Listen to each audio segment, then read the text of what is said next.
تمام تعریفیں اللہ کے لیے، درود اور سلام محمد اور آل محمد کے لیے۔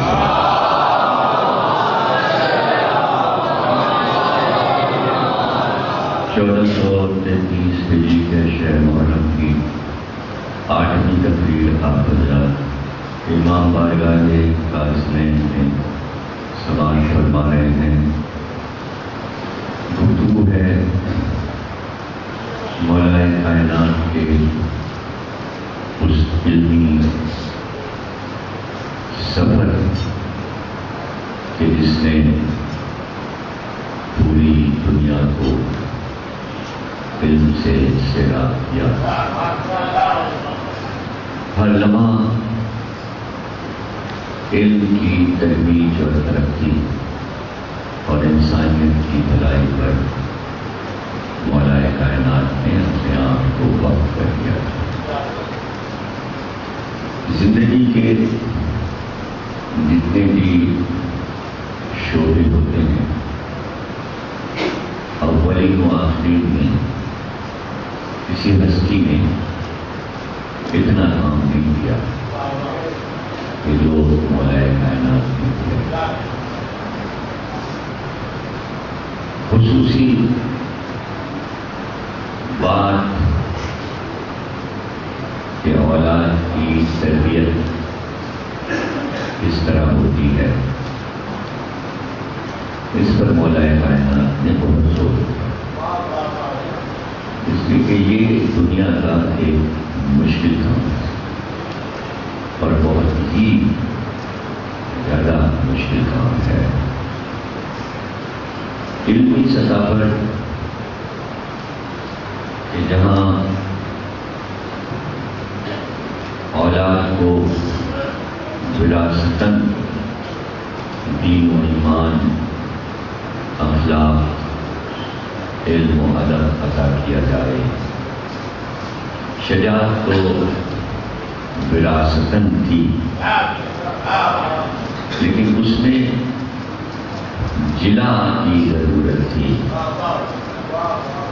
مولا کائنات بھی چاہتے تھے کہ میری اولاد کی رگوں میں شجاعت کا روح دوڑ رہا ہے، لیکن اس کے باوجود مولا چاہتے تھے کہ یہ آزمائش اور امتحان میں ایسے اتریں کہ دنیا حیران ہو جائے۔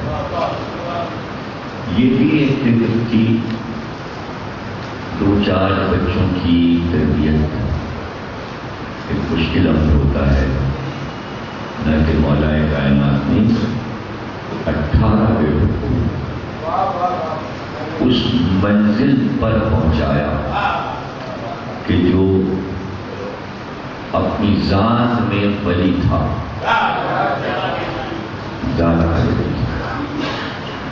اور تاریخ میں ان کے نام جگمگا رہے ہیں۔ بہت سے شعبے ایسے ہوتے ہیں کہ جو عوام کے سامنے انبیاء کے نہیں ہوتے اور حالات دیکھنے والے اس طرف توجہ نہیں دیتے۔ انبیاء کے معجزات کو لکھ دیتے ہیں کتابوں میں، اور تبلیغ میں جو کچھ انہوں نے صحیح کی اور کوشش کی اس کی تفصیل مل جاتی ہے۔ لیکن انسان، ایک عام انسان جو زندگی گزارتا ہے، وہ اس کی روزمرہ کی زندگی ہے، اس کی بیرونی زندگی ہے اور اس کی گھریلو زندگی ہے، اور سب سے اہم بات اپنے رزق کے لیے تگودو ہے کہ وہ اپنے عیال کے لیے حلال رزق کیسے حاصل کرتا ہے۔ اس شعبے کو مورخین عام طور سے نظر انداز کرتے ہیں اور علماء بھی اس شعبے کو اپنے بیان میں بالکل بھول جاتے ہیں۔ کہ انبیاء روٹی کہاں سے کھاتے تھے، اپنے بچوں کا پیٹ کیسے پالتے تھے. یہ تو کہیں نہیں ہے کہ سب کے کھانے آسمان سے آتے تھے.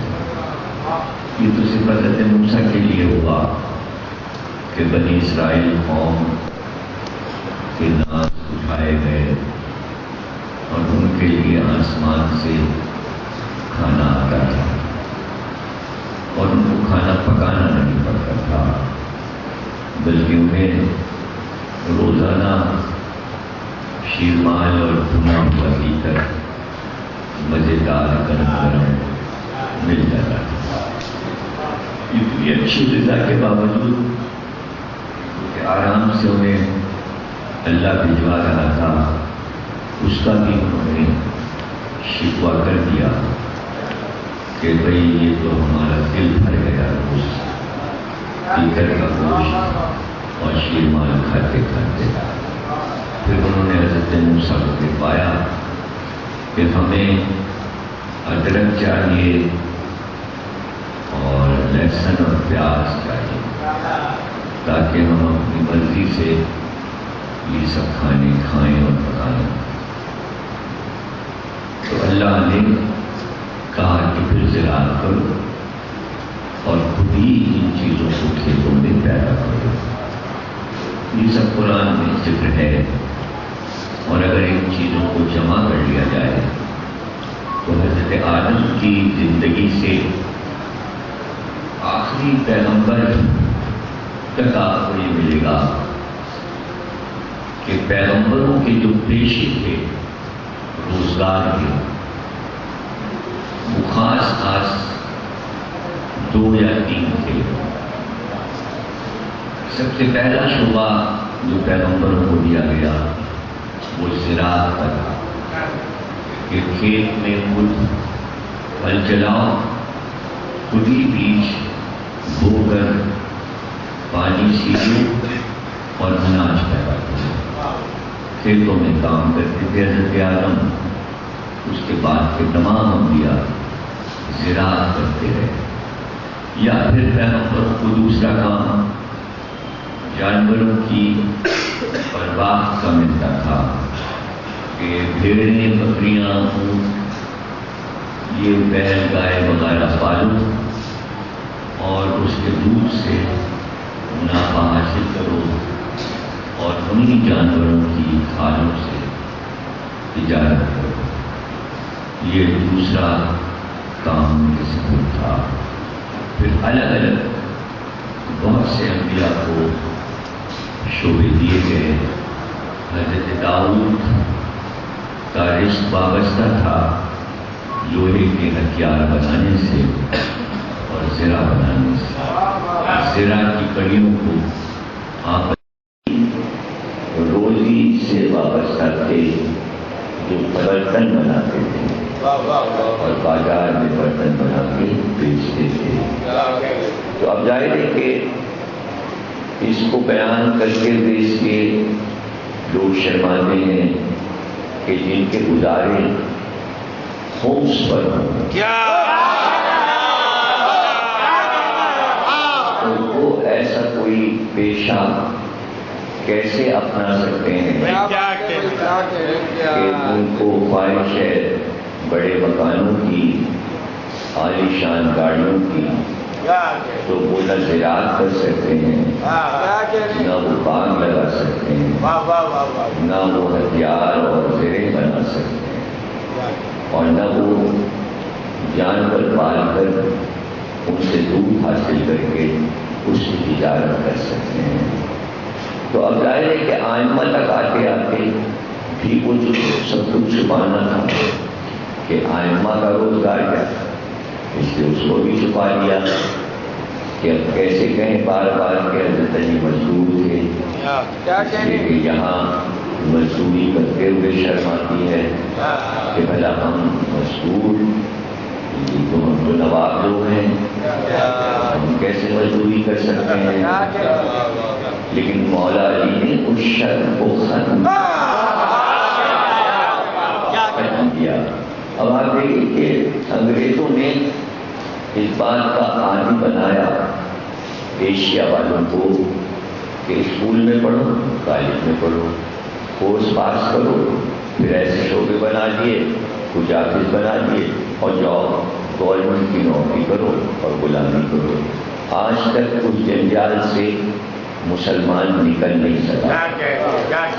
آخر میں اس کو بلاک ہو جانا تھا، اس لیے کہ جب آبادی بڑھتی ہے تو وہ تھوڑے سے شعبے کس کام کے، تو جب تعلیم حاصل کرنے کے بعد اپنا پیسہ لگا کر پڑھ لکھ کر جب باہر آتے ہیں تو آفسوں میں جگہ ہی نہیں ہوتی۔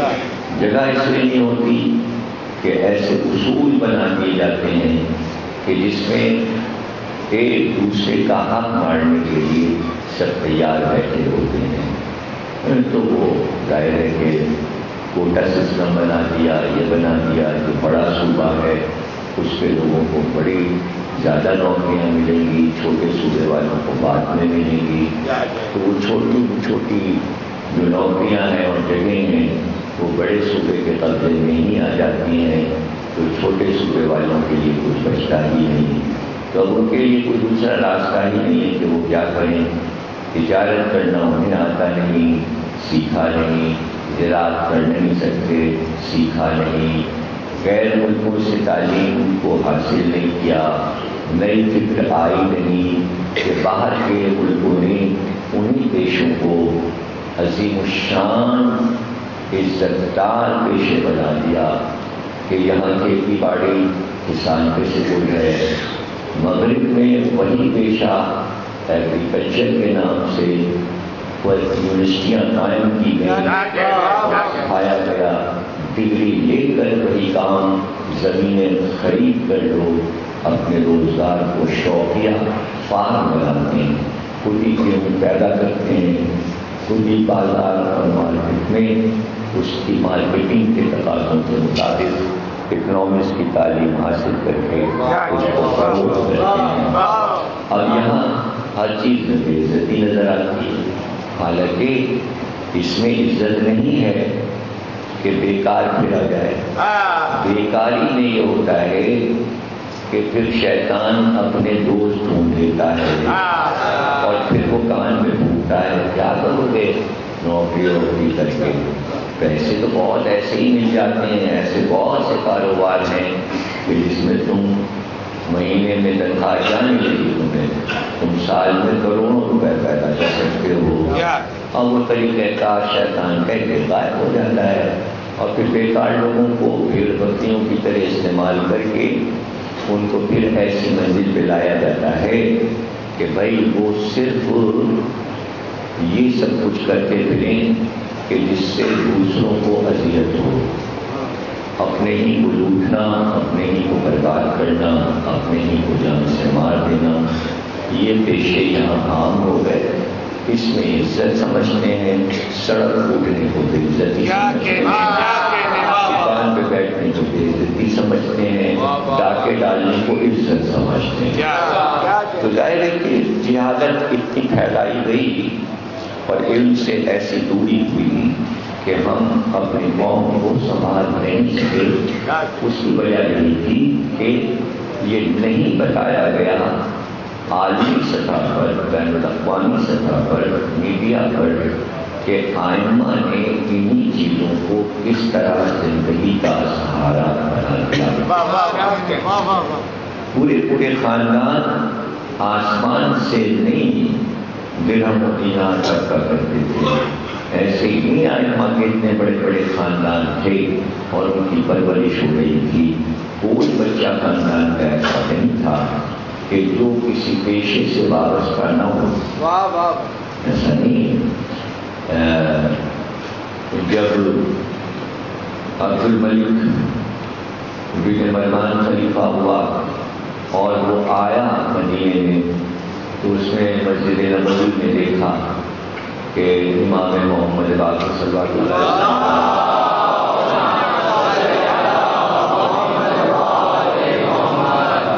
کچھ طالب علموں کو لیے ہوئے بیٹھے ہیں، تو اس سے پوچھا تو گورنر مدینہ نے بتایا کہ ان کا اپنا گھر ہے مسجد نبوی میں، جدی کشتی کا گھر ہے جس میں انہوں نے مدرسہ کھولا ہے اور مکان الگ بنوایا ہے.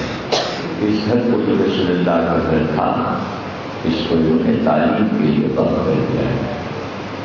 تو وہ گیا اور اس نے امام سے کہا کہ آپ حکومت کی طرف سے خواہش اگر کریں تو آپ کو بہت کچھ مال دیا جا سکتا ہے اور جیسا بھی آپ چاہیں باغات ہیں کھیت ہیں زمینیں ہیں دولت ہیں آپ کو پیش کی ہے. تو آپ نے فرمایا ہمارے پاس بہت ہمارے بزرگوں کا چھوڑا ہوا اس لیے ہمیں حکومت وقت کے درہم و دینار یا زمین و باغ کی ضرورت نہیں. تو اس نے کہا لے لیجیے اولاد کے کام آئے گا. تو آپ نے کہا ہم اپنی اولاد کو دولت کے ڈھیر پر قابل نہیں. وہ خود جانتے ہیں کہ وہ اپنی محنت اور قوت بازو سے اپنا رزق کس طرح حاصل کر سکتے ہیں. تو یہ کس کے لیے سکھایا؟ قوم کے لیے بتایا, قوم کے لیے سکھایا. اور پھر آپ یہ دیکھیے کہ ایسے علوم دیکھیے کہ آج ان علوم سے لوگ روٹی کھا رہے ہیں. قرآن, تفسیر, حدیث, علم کلام جن جن نے سیکھ لیا وہ اس سے روٹی کھا رہے ہیں, روٹی کھا رہے ہیں. اور دوسروں کو نہیں بتاتے کہ یہ تم سیکھو تو کتابت اور خطابت میں بھی برکت ہے. یہ درس نہیں دیتے اس لیے کہ کوئی بھی اپنے شعبے کو عوام کے حوالے نہیں کرنا چاہتا کہ بس ہم ہیں تو ہم رہیں. لیکن یہ دور اس کا دور نہیں ہے, بلکہ مولا علی کا قول چھوٹے چھوٹے قول بہت قیمتی ہوتے ہیں. آپ نے فرمایا اپنے بچوں کو خوش خطی سکھاؤ اس لیے کہ خوش خطی کے پیچھے بادشاہی چھپی ہے. ظاہر اس کے لیے پوری تقریر چاہیے کہ خوش خطی اب آج کل کے لڑکوں کو خوش خطی نہیں سکھاتے, ایسے اچھے اچھے لفظ بناتے ہیں کاغذ پر کہ دیکھ کے حیرت ہوتی ہے اور خاموشی کے علاوہ کچھ نہیں ہے. کیا اس بچے سے کہیں کہ کیا اس کو بتایا گیا, کیا سکھایا گیا. ایک پورا موضوع ہے کہ مولا علی نے اپنے شاگردوں کو بتایا کہ الف کیسے لکھا جائے, کیسے لکھا جائے اور نون کیسے لکھا جائے گا اور قاف کیسے لکھا جائے گا اور میم کیسے. اور حضرت علی کو رسول اللہ نے بتایا جس کے لیے مسلمان یہ کہہ کے پڑھ جاتے ہیں کہ جو نہ لکھنا جانتے تھے نہ پڑھنا جانتے. تو جس سے کہ قوم یہ سمجھے کہ لکھنا پڑھنا سب بیکار ہے, ہمارے سرکار ہی کو نہیں آتا. کیا کریں؟ اب رہ گئے سرکار کو تو بالکل ہی بری کر دیا لکھنے پڑھنے سے اور مولا علی کے علم کو چھوڑ دیا, ان کا ذکر ہی نہیں ہوتا. یہ بتائیے پڑھنے لکھنے کا چرچا ہوگا کیسے؟ اس لیے کہ علاوہ علی کے امت میں کسی کو کچھ آتا ہی نہیں تھا. اور زبردستی کے پیشے تھے وہ ہیں تو ہے, وہ ایسے نہیں ہیں کہ جن کو بتایا جائے کہ جس میں ایک آسمانی روحانیت ہو. یہ علی تھے کہ جو صرف گفتگو میں اپنی اولاد کو سکھا رہے تھے اور بتا رہے تھے. میدان جنگ کو اس طرح سجا دیتے تھے کہ صرف علی کی جنگ کو دیکھ کر بیٹے جان جاتے تھے کہ طریقہ جنگ کیا. جب غیر سیکھ لیتے تھے تو اولاد تو ظاہر ہے کہ وہ علم اور وہ ذہانت علی کے بیٹے رکھتے تھے کہ صرف مولا کو دیکھ کر سمجھ جاتے تھے کہ مولا نے یہ کام ہمیں سکھانے کے لیے کیا, ہمیں بتانے کے لیے. اور پھر وہ تمام علوم مولا علی نے اپنی اولاد میں منتقل کیے اور بہت سے علم حدیث, علم رجال, علم کلام کا سلسلہ پورا ادب جمع کر لیں حدیث کا تو اس کا سلسلہ یا کہ محمد حنفیہ پہ ختم ہو جاتا ہے، وہاں سے وہ علم نکلتا ہے، محمد حنفیہ کے بیٹے اس کو آگے بڑھاتے ہیں، پھر ان کے بیٹے، پھر ان کے بیٹے، اور اس طرح وہ علوم پھیل جاتے ہیں۔ علم میں صرف نہ ہو جو بنیاد ہے عربی زبان کو پڑھانے کے لیے، اس کے ماہر تھے محمد حنفیہ، اور اسی زبان میں گفتگو کرتے تھے۔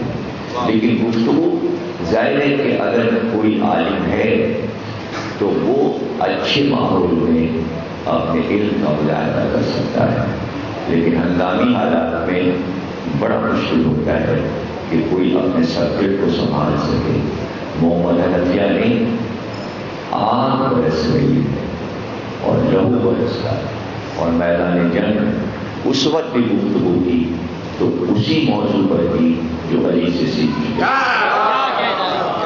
یعنی اوسان اور پریشان نہیں۔ کہیں پر آپ کو نہیں ملے گا کہ ہراساں ہو گئے ہیں یا منتشر مزاج ہو گئے، اور مولا علی بھی اسی طرح جواب دے رہے ہیں جو مزاج بیٹے کا بنایا،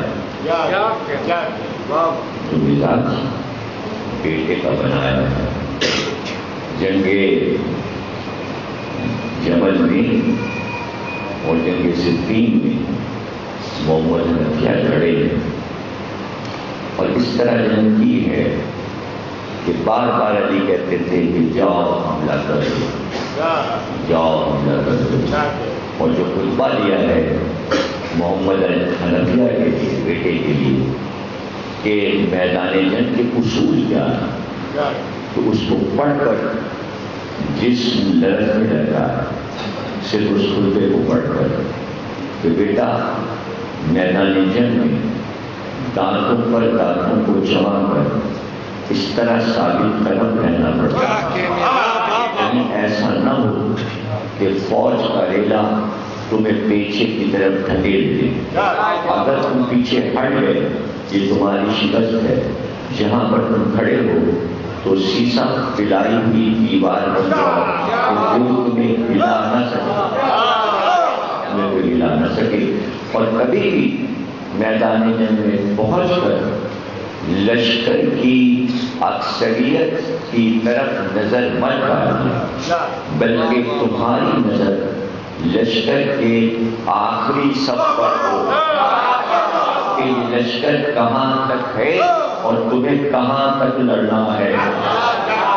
تعداد نہیں تولنا، یہ دیکھنا کہ کتنے ایریے میں لشکر ہے اور تمہیں کہاں تک جانا ہے لڑتے ہوئے۔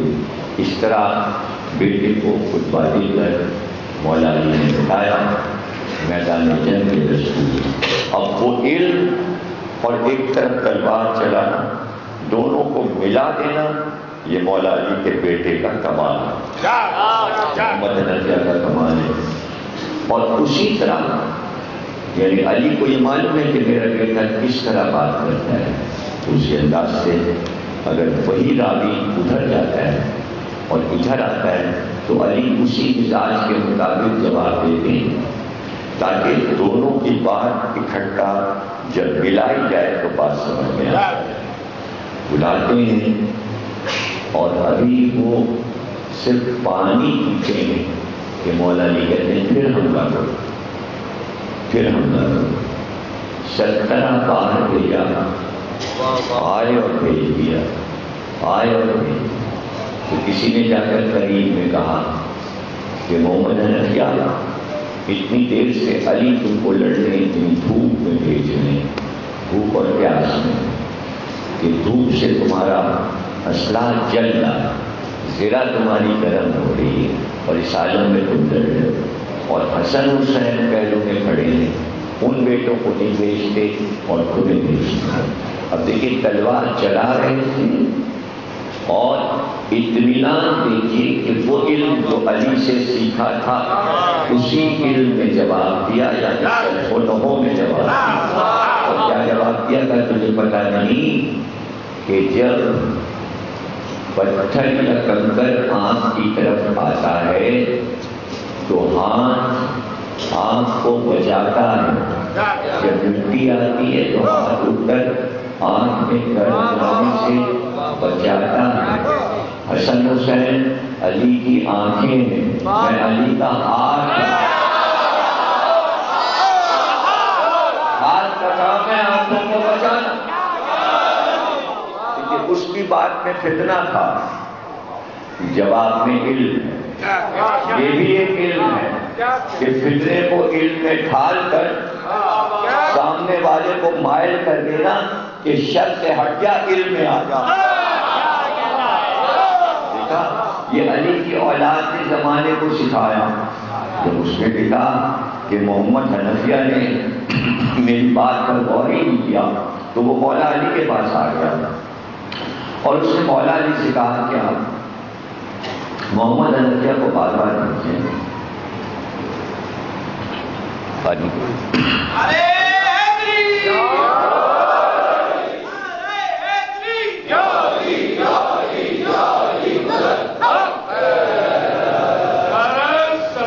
حسن حسین کو نے بھیج دیا تو آپ نے فرمایا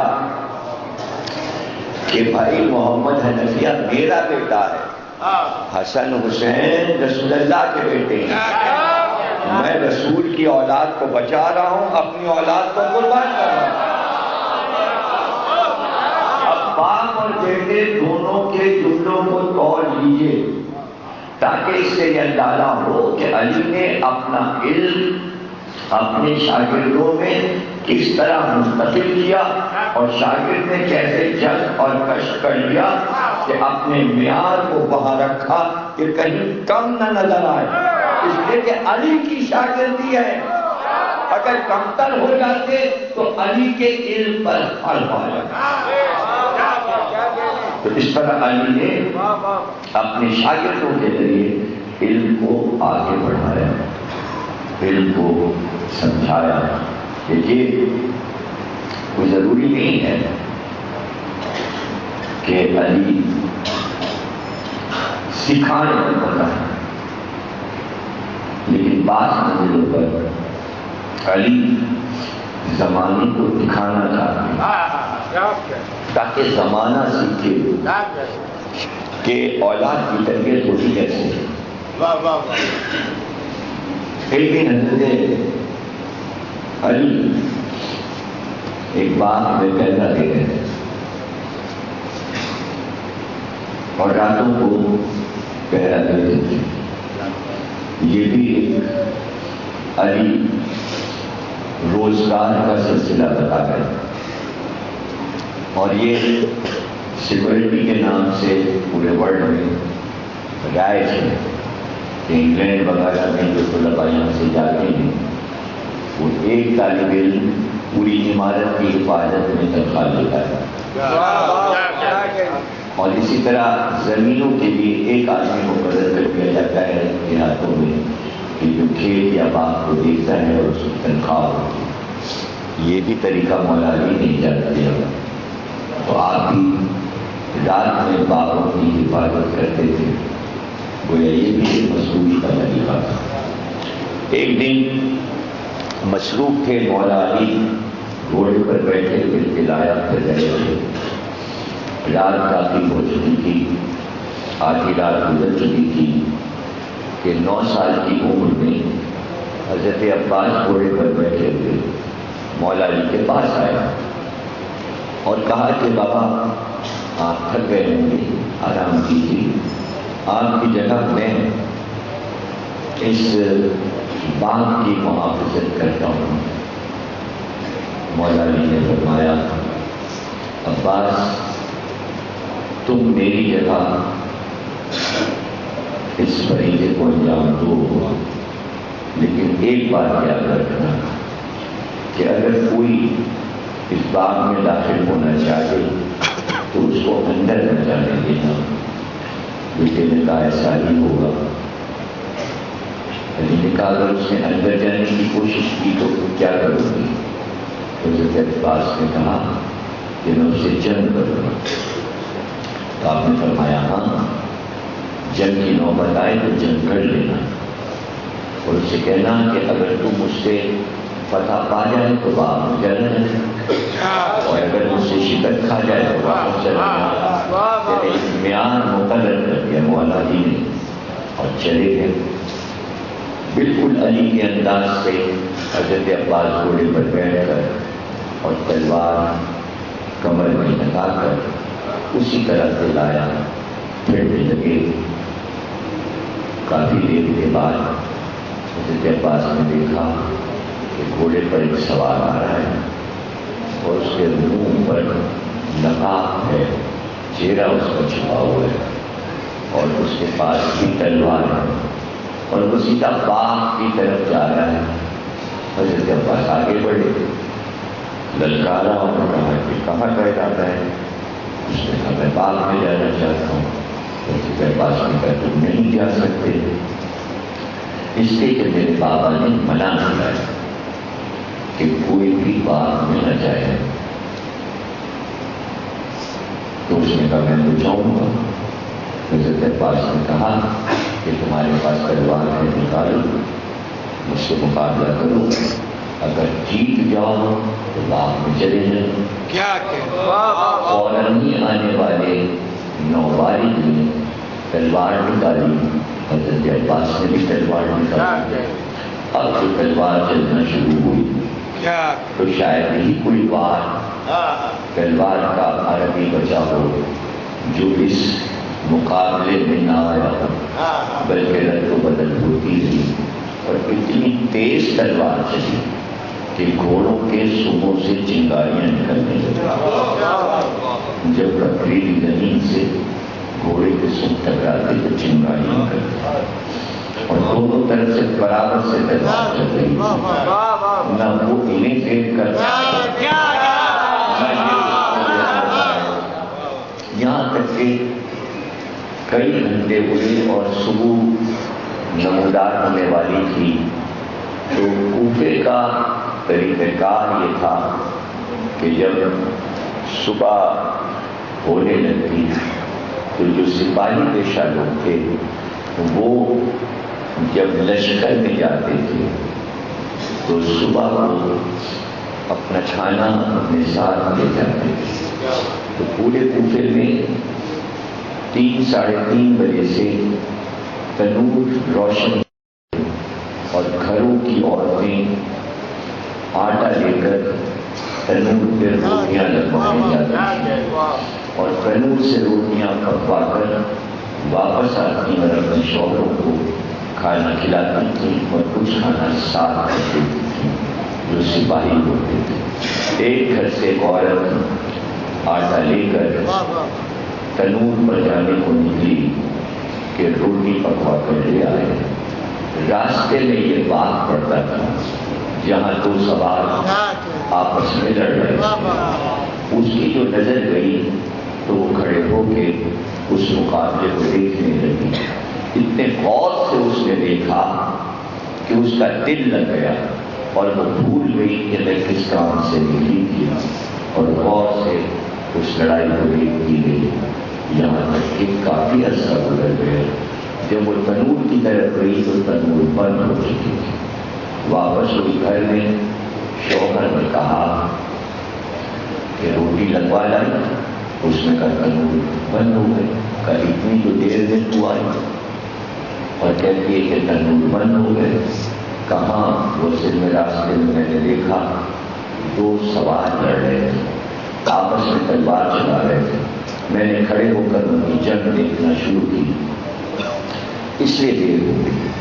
شوہر کو اس بات کا غصہ، اس نے تلوار نکالی کہ میں تیرا سر اڑا دوں گا۔ آگے بڑھ کر عورت نے دوسری تلوار اٹھائی، شوہر نے وار کیا، عورت نے وار کو روکا،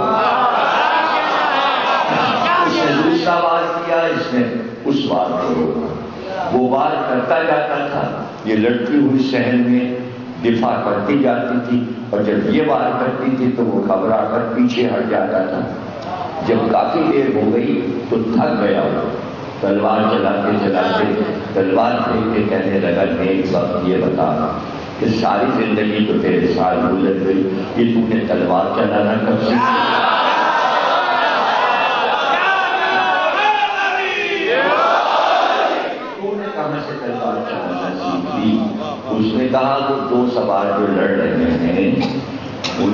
لڑائی میں نے اتنے غور سے دیکھی کہ ایک اعتبار میری نگاہ میں پس گیا، بے اختیار میرا ہاتھ تلوار کی طرف بڑھا۔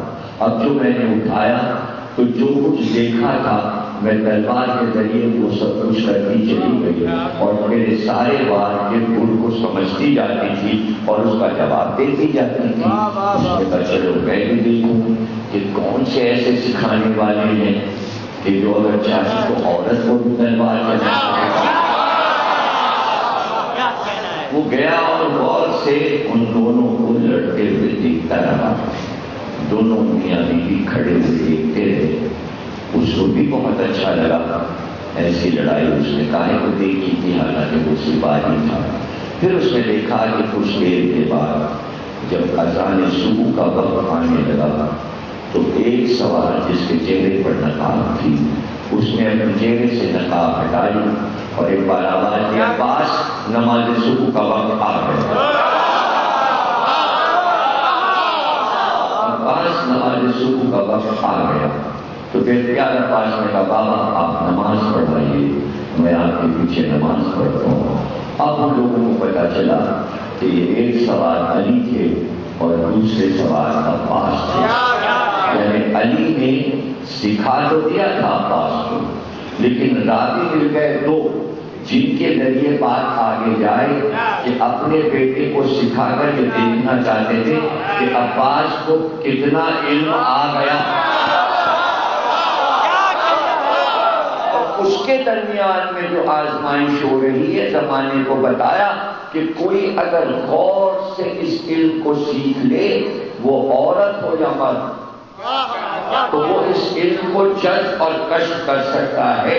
یہی آل محمد کا کمال ہے کہ جس علم کو دیا اگر کسی نے غور سے سن لیا تو وہ گھر کا پانی بھرنے والا بھیجتی ہی کیوں نہ ہو وہ بھی غوث الاعظم بن جاتا ہے۔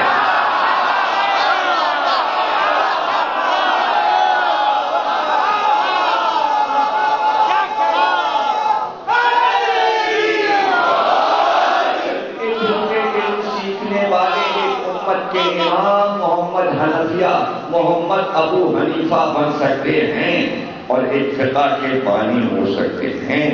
چند لمحے رہے ہیں۔ ایک جابر بن حیان اس گھر سے علم سائنس کا سیکھ کر اسے میں اپنی تجربے گاہ بنا کر کیمسٹری کا علم ایسے عام کرتا ہے کہ جو یورپ کی سائنس کی بنیاد بن جاتا ہے اور جس کو یورپ والے اپنے سائنس کا امام سمجھتے ہیں۔ سائنس کا امام کہ اگر یہ تھیوریز جابر نہ بتاتا تو اس کی بنیادوں پر ہم نہ لائٹ دریافت کر سکتے تھے، نہ رن دریافت کر سکتے تھے، نہ کیمسٹری کے کیمیکل دریافت کر سکتے تھے۔ تو سائنس آگے کیسے بڑھتی؟ ایک بنیاد پر دوسری بنیاد آتی ہے، یوں ترقی ہوتی جاتی ہے۔ دیکھا یہ جائے گا پہلی بنیاد کس نے رکھی ہے۔ اگر نیوٹن نہ دریافت کرتا کہ زمین میں کشش ہے تو سائنس اوپر کیسے آتی؟ فزکس ترقی کیسے کرتی؟ لائٹ کا سفر معلوم کیسے ہوتا؟ تو یہ تمام چیزیں بنیاد سے چلتی ہیں۔ علی نے بنیادیں علم کی مضبوط کر دی تھیں کہ اس پر جس کا دل چاہے بڑے سے بڑا عمارت نہیں علم کا قلعہ بنا لے، علم کا قلعہ بنا لے۔ اور پھر اس کے بعد یہ بھی بتا دیا کہ دیکھو کبھی ایسا نہ کرنا کہ سیکھنا ہم سے اور ہم ہی کو بھول جانا، اس لیے کہ ہر چیز میں اسلام میں شرط ہم ہی رہیں گے۔ سیکھ ہم سے لو لیکن اگر ہمیں ہٹا دیا تم نے تو جیسے علم آیا تھا اسی طرح واپس چلا جائے۔ تو یہ بات نہیں سمجھتے کہ آپ پڑھاتے رہیے کالجوں میں، اسکولوں میں اور مدرسوں میں، آل محمد کا حوالہ نہیں دیں گے تو علم معاشرے میں پھیلے گا نہیں۔ اس لیے مجلس سے ہم یہ فائدہ اٹھاتے ہیں کہ اپنے بچوں کو آل محمد کا حوالہ دے کر بتاتے ہیں تاکہ ان کا حافظہ بھی برقرار رہے اور ان کا علم دماغ سے نکل نہ جائے۔ اسی علم کا تسلسل تھا۔ آج دیکھیں کہ سائنس نے ہر شعبے کو سائنس بنا دیا. ہم جسے گھریلو چیزیں سمجھتے تھے اس کو انہوں نے سبجیکٹ بنا کے کالج اور اسکول کا موضوع بنا دیا. ایک شعبہ ہے کہ اس ٹریننگ کو بھی سیکھو اور اس کے بھی اصول ہیں اور طریقے ہیں. پاکستان میں تو بچہ گھر میں گاڑی دیکھتا ہے, چلانے لگتا ہے, ابا کا ہے تو گاڑی لے کے چلا گیا, اس کو گاڑی آ گئی. اب اسے اصول نہیں پتا کہ سڑک کے نشانات کیا ہیں, پہلے ٹریک پر کیسے جاتے ہیں اور دوسرے پر تیسرے پر کیسے جاتے ہیں, گاڑی کہاں پہ روکتے ہیں, کہاں پہ آنے والی گاڑی کو راستہ دیتے ہیں, اخلاقیات کیا ہیں ٹریفک, کچھ عوام کو نہیں پتا. اس لیے جو کچھ ہے وہ گڑبڑ گھوٹالا ہے, گاڑی آتی ہے. ہاں جو لوگ یورپ جاتے ہیں, امریکہ جاتے ہیں, جب وہ دیکھتے ہیں کہ اس کے بھی اصول, اس کے بھی انسٹیٹیوٹ ہیں, اس کے بھی کالج ہیں, اور جب تک یہ پاس نہ کریں تو سڑک پہ آ نہیں سکتے ہیں, فیل ہو گئے تو ساری زندگی گاڑی نہیں چلا سکتے. وہ تو وہ ایک انسٹیٹیوٹ یہ ہے کہ آپ کو ہر دوسرے مہینے اپنی گاڑی چیک کروانی ہے, سڑی ہوئی ٹوٹے ہوئے بریک کے ساتھ سے ایکسیڈنٹ ہو جائے, گاڑی چیک ہوگی. گاڑی تو گاڑی, ہوائی جہاز چیک ہوتے ہیں. اگر ایک پرزہ بھی گر گیا تو جہاز بیکار ہے, وہ چلا جائے گا کارخانے میں. یہاں 30 جہاز ٹوٹے پھوٹے پرزے والے پورے چلے جا رہے ہیں. تو بھائی آپ کہتے ہیں انقلاب آئے گا ملک بدل جائے گا, ملک کیسے بدل جائے گا؟ اس طرح کہیں ملک بدلتا ہے کہ جس ملک میں اب تک آوازوں والے رکشے چلتے ہیں کہ جو طلباء کو پڑھنے نہیں دیتے. آپ ذرا عجیب و غریب بات دیکھیے, بناتا جاپان ہے, بھیجتا جہاں ہے, اپنے نہیں چلاتا. ایسی سڑی ہوئی چیز جاپان نے بنائی اور وہ یہاں چلی. روزگار ہے, ارے روزگار تو ہے, لیکن اس کی آواز نے طلباء کو کتنا نقصان پہنچایا یہ آپ کو نہیں معلوم. اس لیے کہ آپ کہیں بھی یورپ میں ٹریفک کا شور نہیں پائیں گے جبکہ لاکھوں گاڑیاں ہائی وے پہ چل رہی ہیں. وہاں ہارن دینا عیب ہے, وہاں شور کرنا عیب ہے.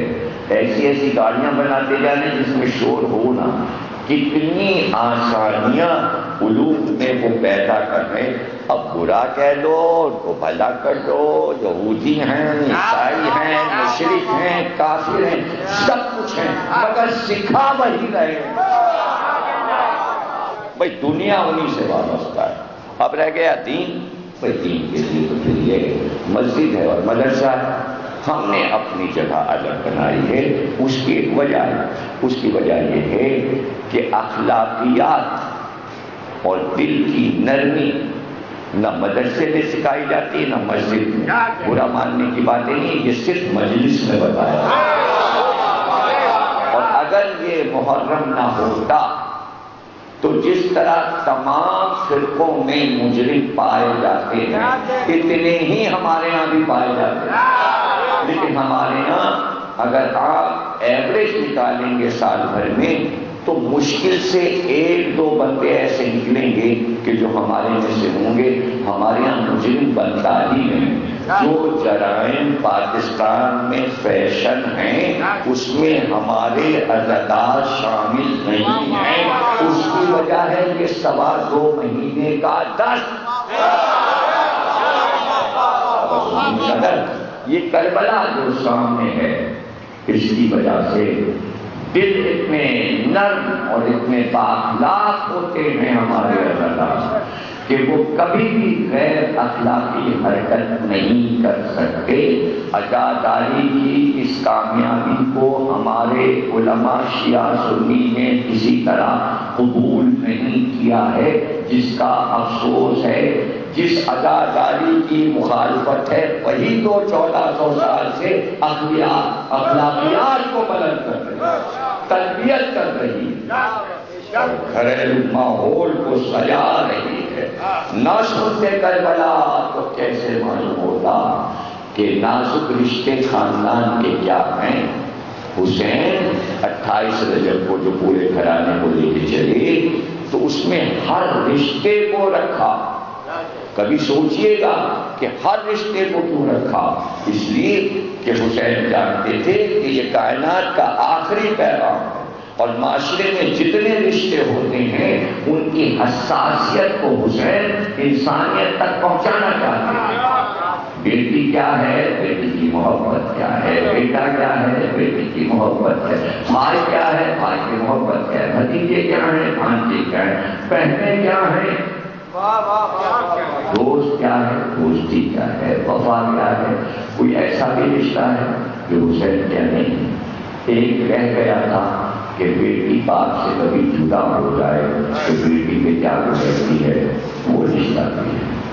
ماں بیٹے سے جدا ہو جائے تو وہ رشتہ بھی ہے کہ 4 بیٹوں کو پال کر محمد حنفیہ جیسے بہادر 4 بھائی اور ہیں، علی کے بیٹے عباس، عمران، جعفر، عبداللہ، 4 برابر کے جوان بھائی۔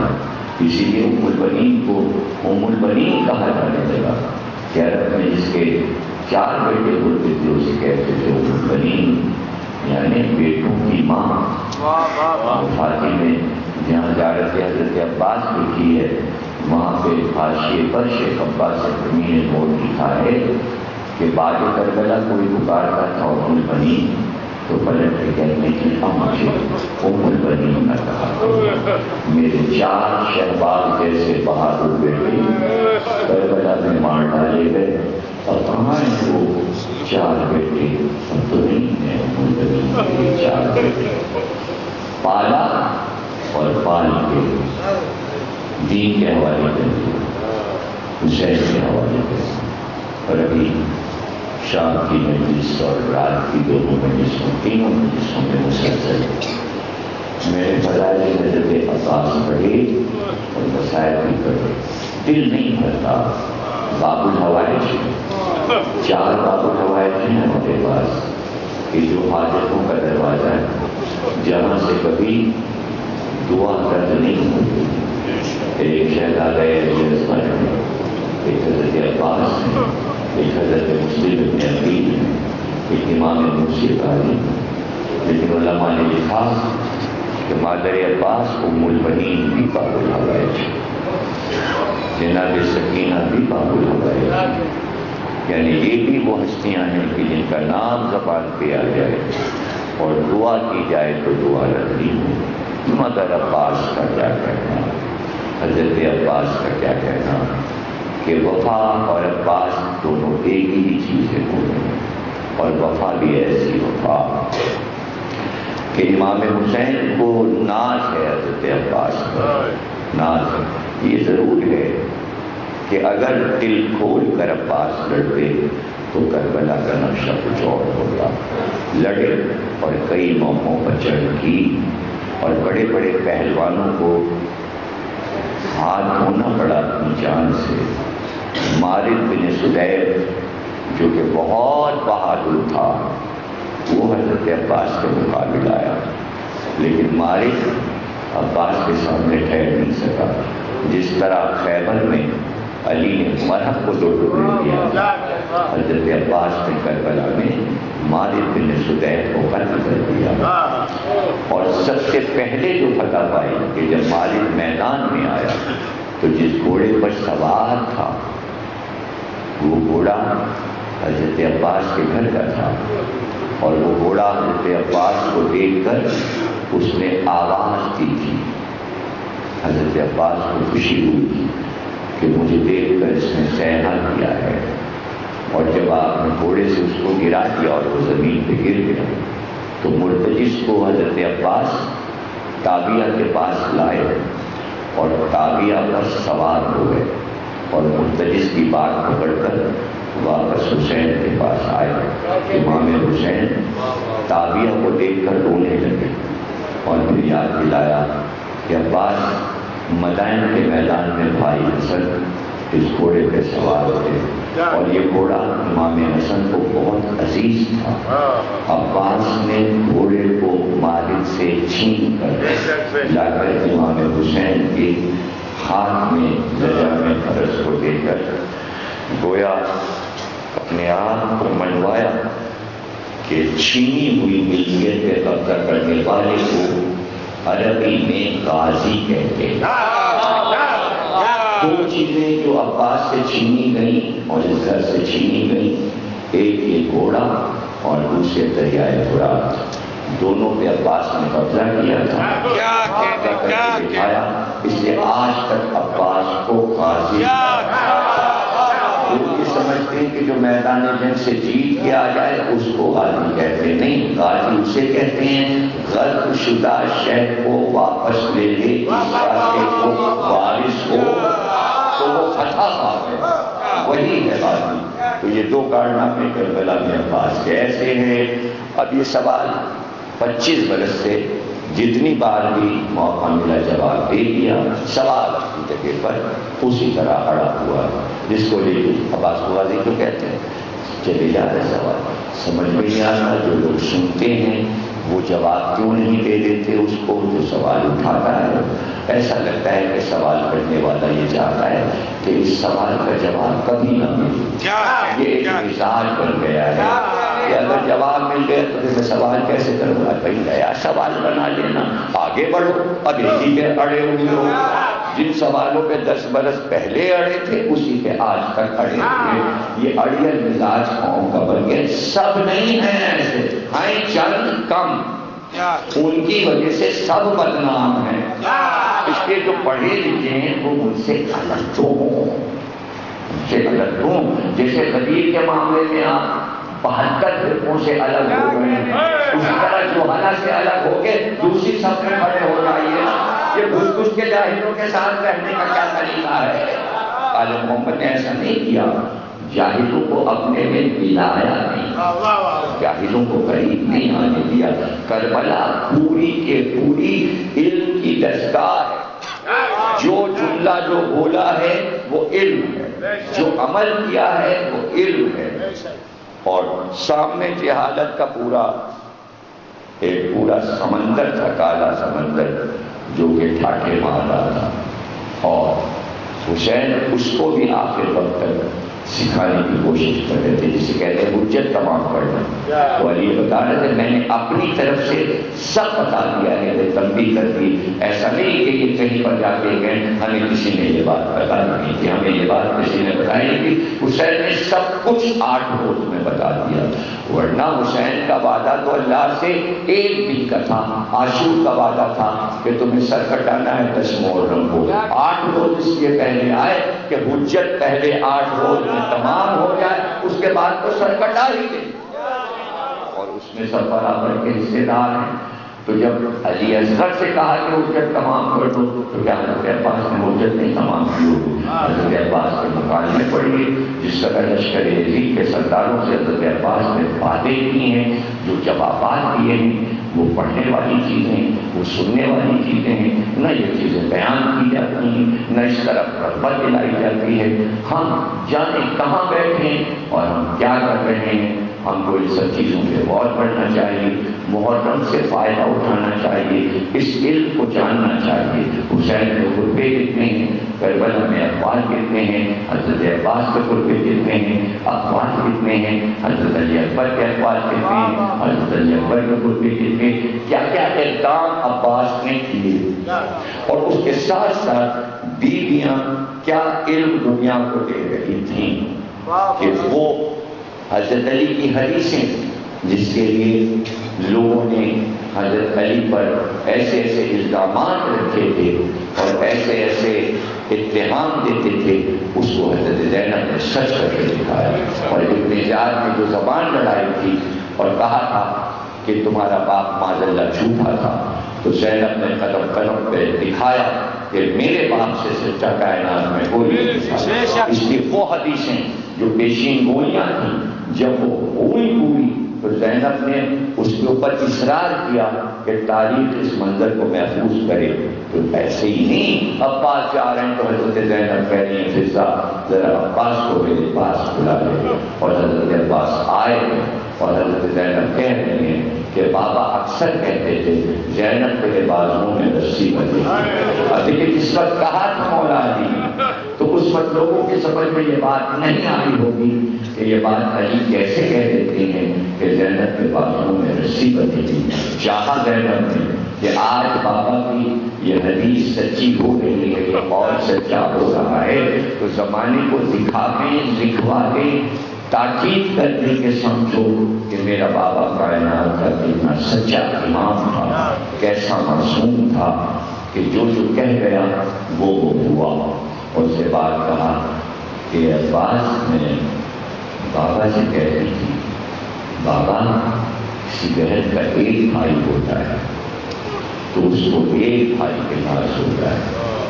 ایک بھائی ہے میرے کو 18 بھائی اور پھر ایک بھائی تو میرا عباس جیسا بھائی ہے.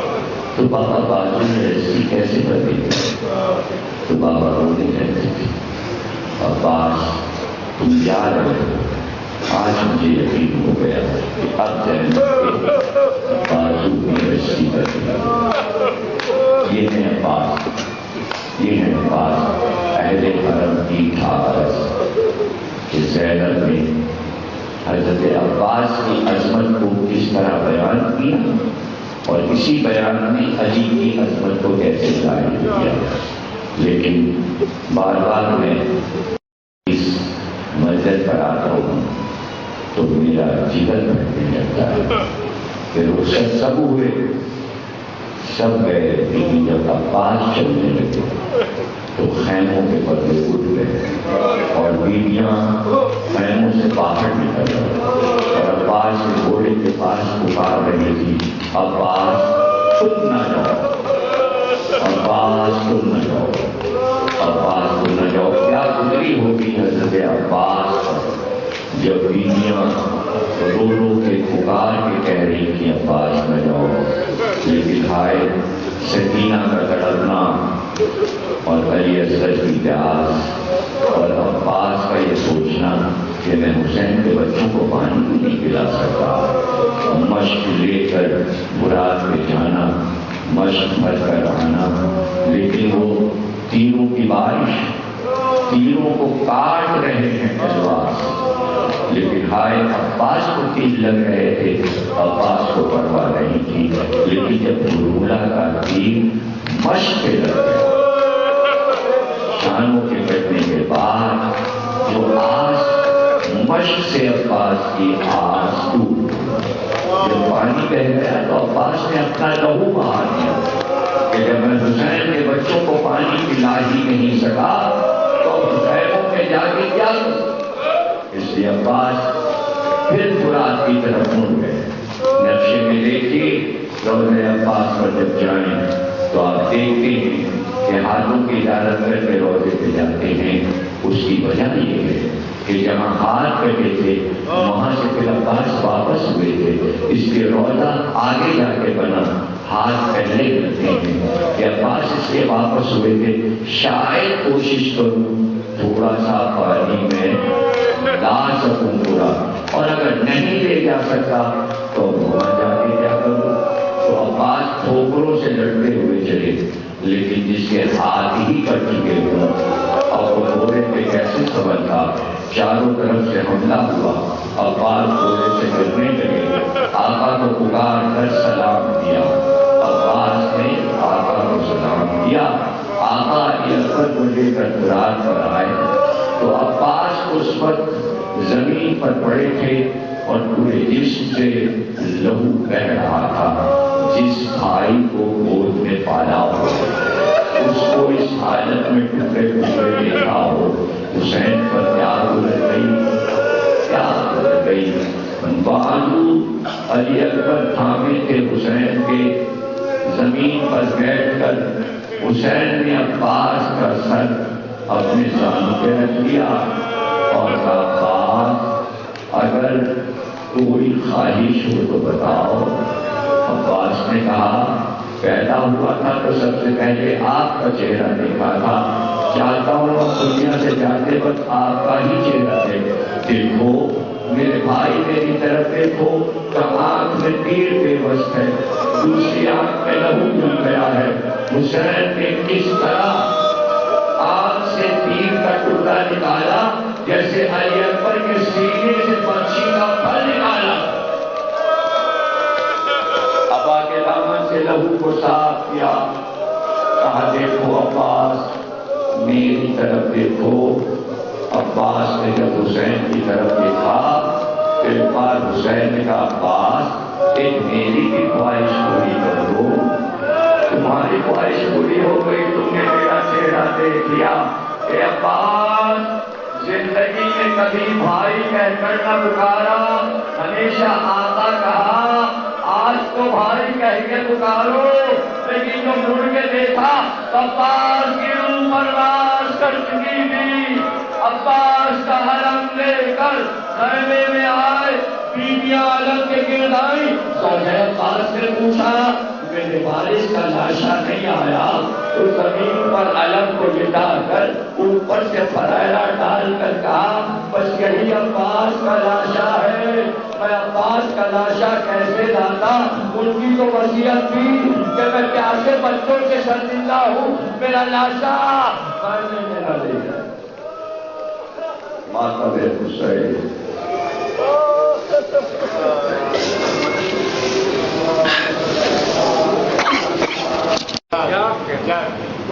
تو مزاج بیٹے کا بنایا ہے۔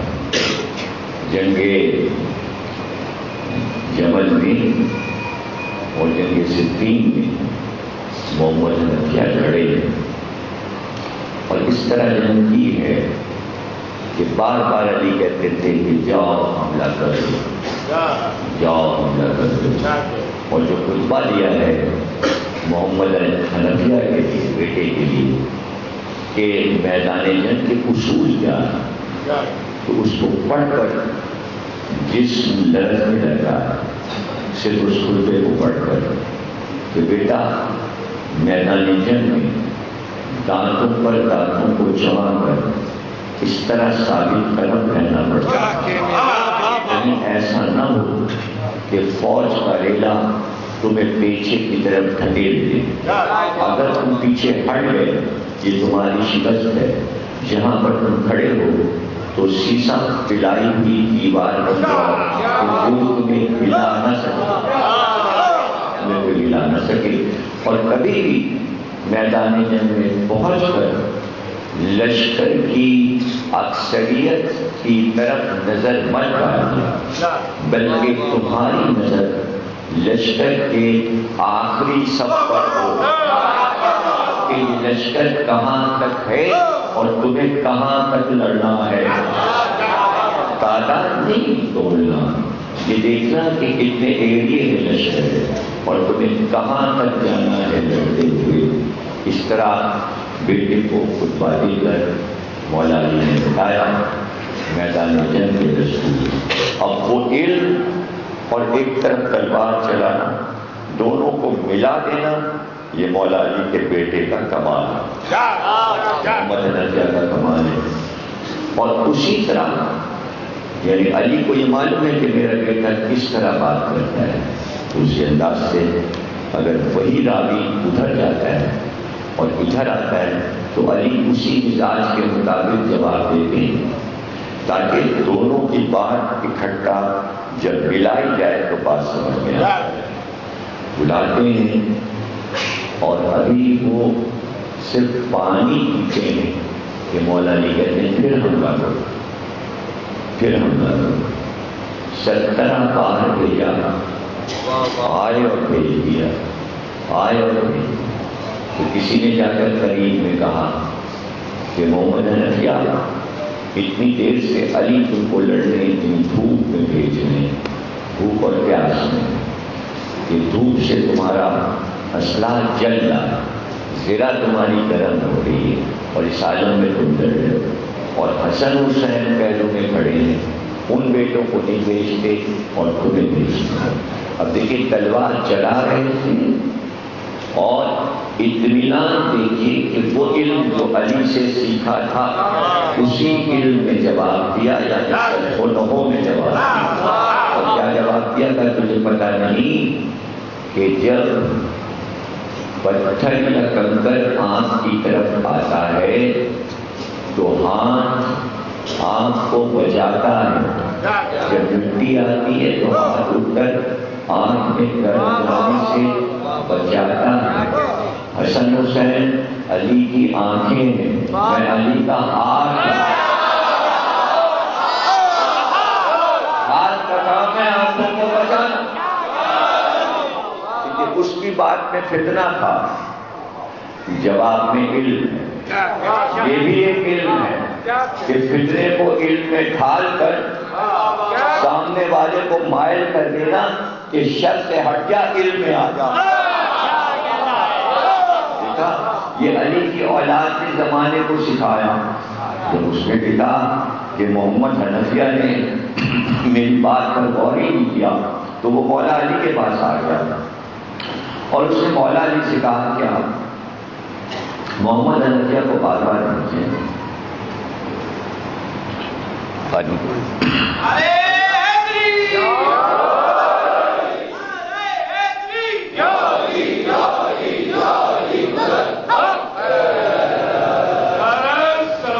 حسن حسین کو نے بھیج دیا تو آپ نے فرمایا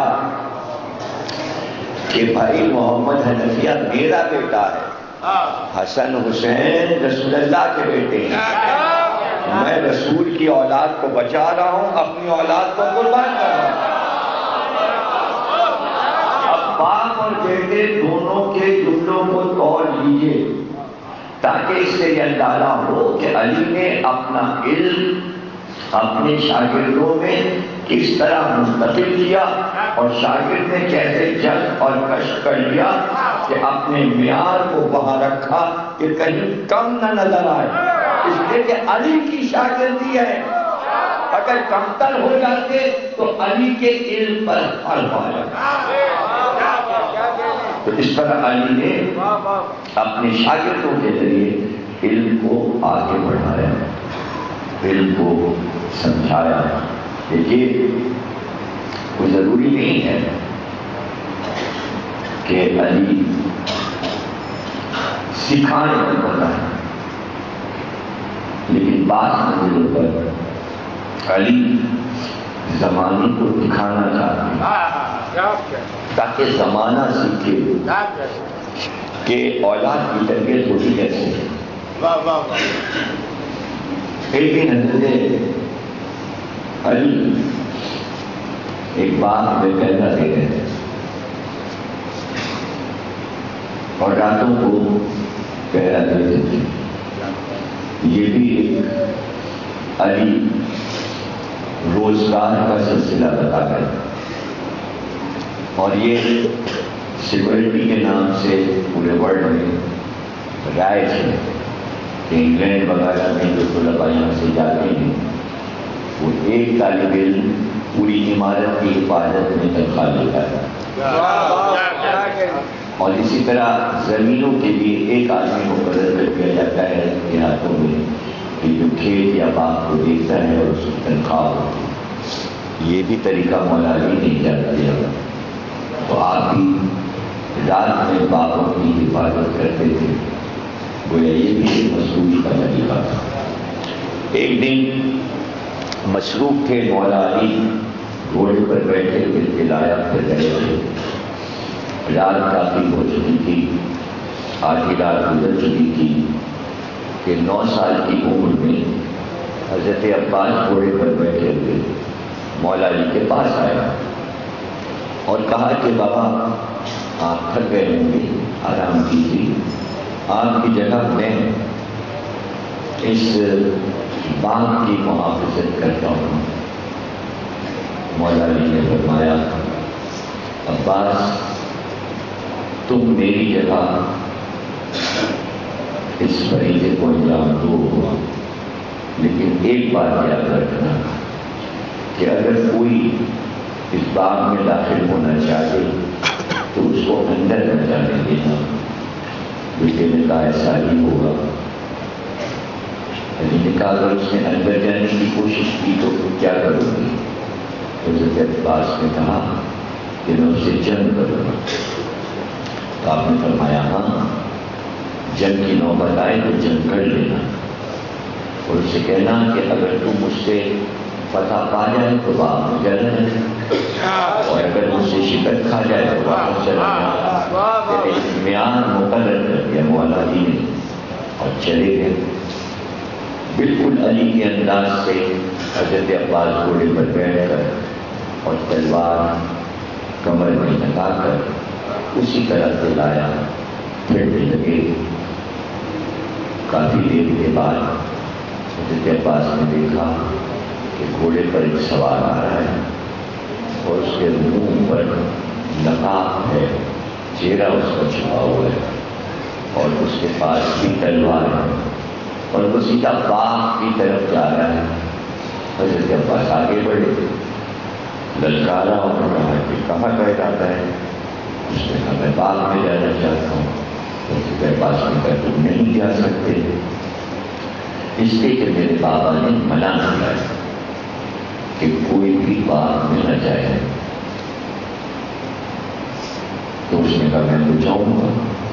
حضرت عباس نے کہا کہ تمہارے پاس تلوار ہے, نکالو, مجھ سے مقابلہ کرو, اگر جیت جاؤ تو باغ میں چلے جاؤ.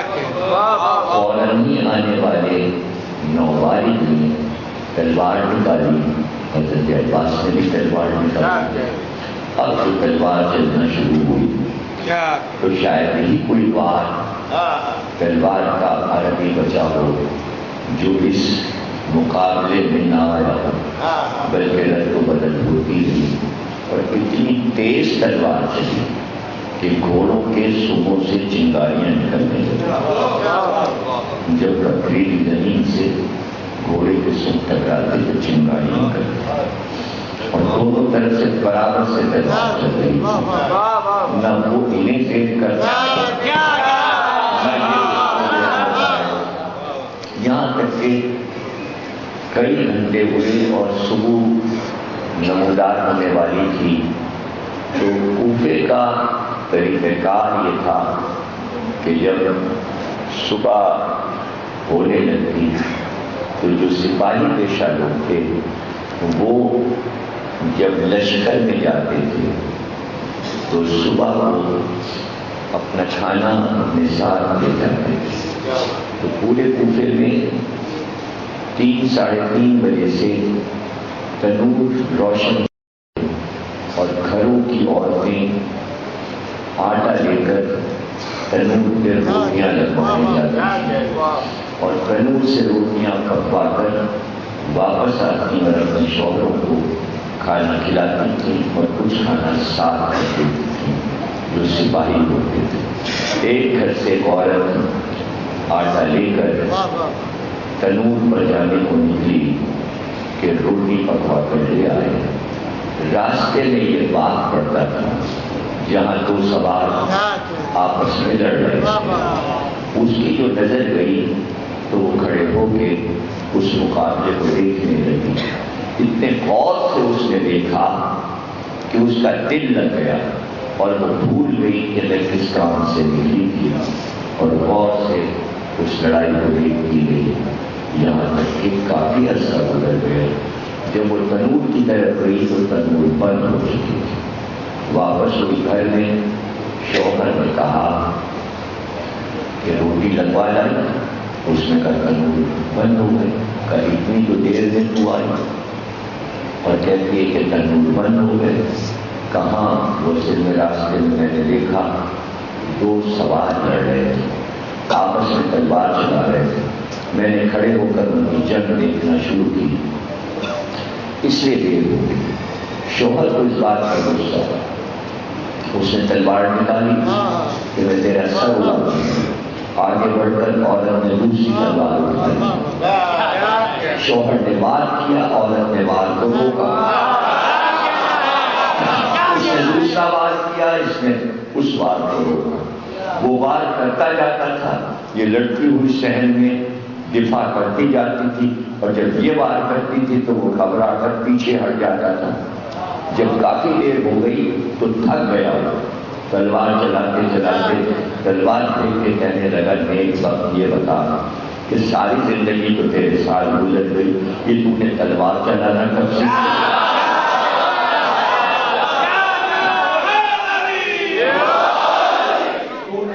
تلوار چلانا سیکھ لی. اس نے کہا وہ 2 سوار جو لڑ رہے ہیں ان کی لڑائی میں نے اتنے غور سے دیکھی کہ ایک بار میری نگاہ میں پس گیا، بے اختیار میرا ہاتھ تلوار کی طرف بڑھا۔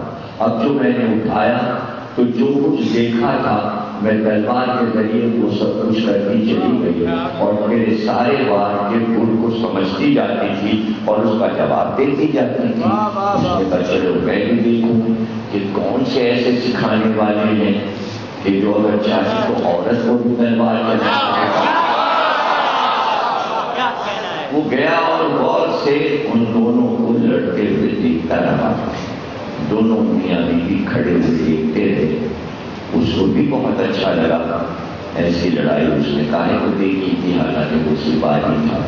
پھر اس نے دیکھا کہ کچھ دیر کے بعد جب اذان صبح کا وقت آنے لگا تو ایک سوار جس کے چہرے پر نقاب تھی اس نے اپنے چہرے سے نقاب ہٹائی اور ایک بار آواز دی، عباس نماز صبح کا وقت آ گیا۔